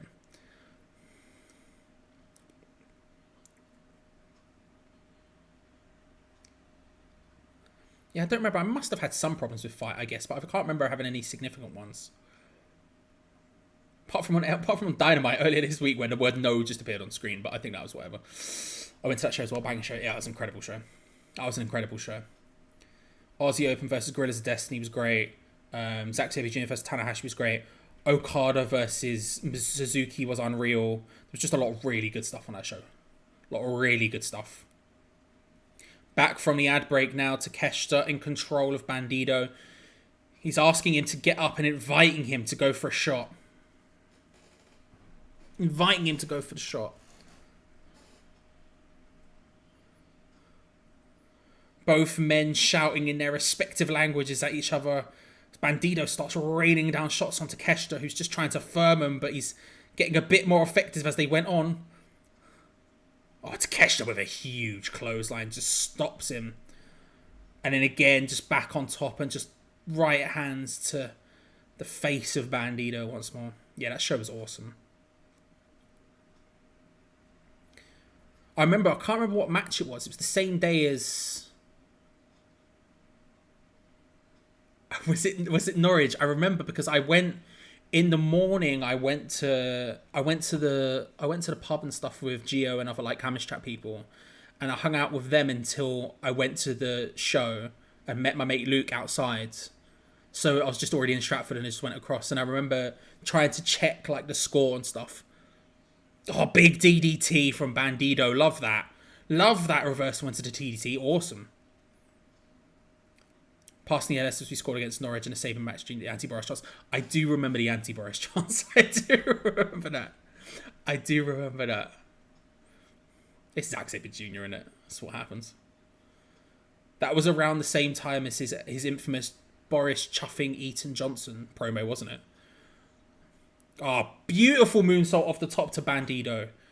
Sorry, to Takeshita from Bandito. Bandito's so good, man.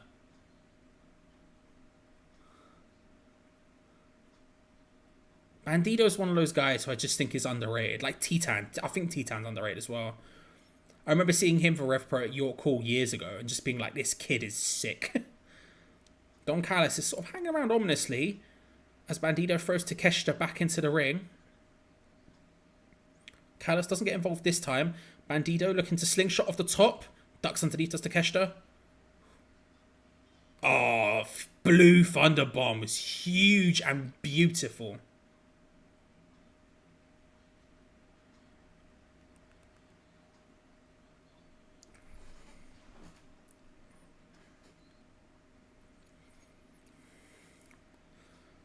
That was a beautiful Blue Thunder Bomb. That was so nice. So nice. I have a hunch if he's at Wembley in the yeah, you're not wrong.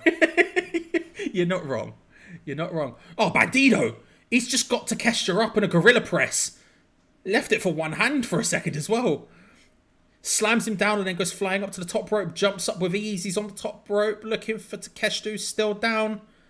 Oh, a little Eddie Guerrero shake. Going for the frog splash. You love to see it. 1, 2. 2 count. Love that from Bandito. Gets up to the top. Hits the Eddie shoulder shake. Beautiful froggy frog splash.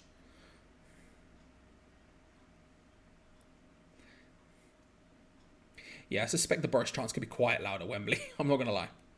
Not going to lie. I feel like there could be, you know, lots has happened since then that could make it significantly worse for your boy, you know. Lots of stuff's happened there.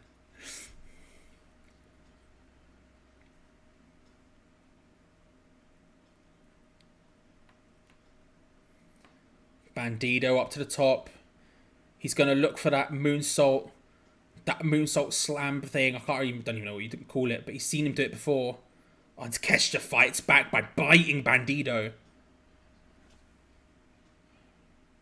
And they're both on the top here, wobbling all over the shop. Bandito's now standing on the top ropes. As Takeshita... Oh. Oh my god. Oh my god.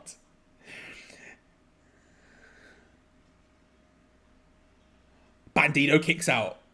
Bandito... Oh, that's wild. Both men standing on the top. Bandito was on the top rope. Takeshita on the top turnbuckle. And he just turns around, loads up a huge lariat. Just comes flying down. Bandito twisting and falling in the air. Almost landing on his head. I thought that was it. I'll be honest with you. I thought that was it. It just looked so just like... Boom.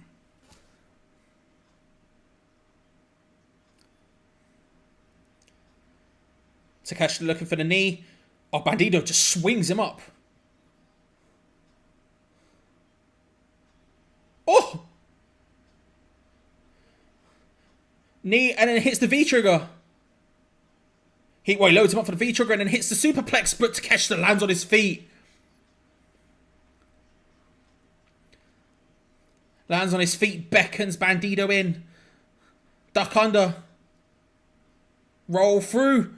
Chaos Theory. Oh, lovely. Lovely stuff from Bandito. Lands on his feet. Big pump kick. Huge big boot from Takeshita. Oh, looking for the pump. Kick himself. Ducks under. Loads up Bandito for a power bomb. Oh, Bandito. Love that. Bandito. 1, 2. Oh, beautiful reversal from Bandito there.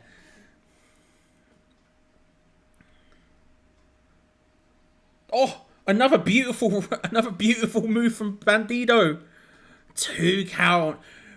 Reverses the powerbomb into a sort of sunset flip pinning style predicament. So nicely done from Bandito. This is a good match. Nearly 70,000 as well. I imagine ITV might sense the chance if they broadcast it. Probably don't want to upset the high powers. Yeah, you'd imagine so. I mean, if it's live, they've got no choice, right? But you would imagine so. Yes, nearly 70. Yeah, I was listening to Unrestricted this week, AW Unrestricted with Will Washington, and I did say they said on it it's over 65,000 already. So, big jumping knee from Takeshita. So you'd imagine it might hit 70k. They haven't even announced any matches yet. So, and a couple of pay-per-views between now and then, big shows between now and then. Oh, Takeshita, just a huge shot to the back of the head. Just massive, massive shot to the back of the head from Takeshita. Laying him up. Just into that pile drive knee. 1, 2, 3. Unsurprisingly, Takeshita gets the win. A really good match, though. Pardon me. A really good match and some really good stuff from Bandito there. Some really nice... I mean, I'm a big Bandito fan, but really good stuff from both of them. But Bandito fighting back quite a few times really nicely. And a couple of little near falls that were pretty flipping good and pretty close. But there we go. Rampage is over. A good win from Takeshita. Good showing, good match. And we get to see more. But there we go. So that is the end of the wrestling for the evening. Madly. several 2 shows later. Yeah, I mean, a good night of wrestling, to be fair. I'm really glad. I'm really glad that Jey made the right choice. I thought he wasn't going to go, and I thought they were going to. Like I said, there's been times. In fact, let me do this. There have been times where it's felt like they've made poor decisions. Not poor decisions, but with like the Cody stuff and other bits and pieces. There's been times where I felt like they should have made different decisions that they hadn't made with this storyline to elongate it in weird ways. And I felt like a couple of times like I was like, So I was really concerned when they were loading up that they were actually going to do it again. But thankfully, they backed the beef in the correct way. Jey and Jimmy are back together. That's going to be really exciting. My gut says they're loading up for a tag match at Money in the Bank. I might be wrong about that, but that's my gut feeling right now. Good show apart from that. The opening Gauntlet match was really fun. Pretty Deadly getting the win. That's going to be an exciting match. 2 weeks on Friday. Outside of that, solid SmackDown show. Not much more to say. Interested to see again. Io and Bailey stuff still going, but interested to see where that ends up. Rampage, really good show, really fun show. Takeshita, I would have ended probably with part of me would have ended with the mixed tag match, even though like I guess the end would have been a bit weird, but it was just too fun. A fun show in general, if we're being honest. Like, it's one of those things where obviously they're becoming. That you can make an argument to some extent when you talk about Rampage of being slightly, like you say, missable, not quite what it once was, especially when it first started, where it was really hot, and it just sort of being a show that's sort of existing is kind of now, especially with Collision tomorrow night, taking the place of Dark and Dark Elevation to some extent, and it is what it is, like, whatever. But when you put on fun matches like that, I mean, the opening with Chaos and United Empire, the mixed tag match, the Takeshita Bandito match, it's really good matches and really fun matches and stuff that is super watchable. It's obviously going to struggle with Collision existing, and it's going to be in a weird place where it probably will just be what Dark and Dark Elevation were to some extent. But if they're putting on fun stuff, why not? Nice little Friday night treat. But yeah, a solid night of wrestling. I will be back tomorrow night. We're going to do a watch along for Collision, for the debut of Collision. Really excited for that, to see what actually happens. It's a stacked card. So that's going to be really exciting. But apart from that, yeah, we'll see what happens with the channel. I'm trying not to set any targets or anything for myself, because I tend to flop when I do. And up until West Ham come back, I've got a lot of time on my hands. So I'm thinking, just see where it goes. So if you haven't, if you see this and you haven't already, make sure to subscribe, hit that bell notification button, hit the like video, all that good stuff. And yeah, I appreciate it. Shout out to Josh for hanging around. Appreciate you, Josh. Shout out to the Times podcast, which you should all subscribe to. Shout out to Ishant. Shout out to Ray, who popped in for a bit. Shout out to Lawrence, who popped in for a bit. Was there anyone? Scott Venn at the beginning, who was around for a while. Thank Reese Deckers, who was here. Andromeda G. Thank you all for watching. But yeah, I shall see you all tomorrow. See you all tomorrow night for Collision. Apart from that, see you later, everyone. Bye. Bye.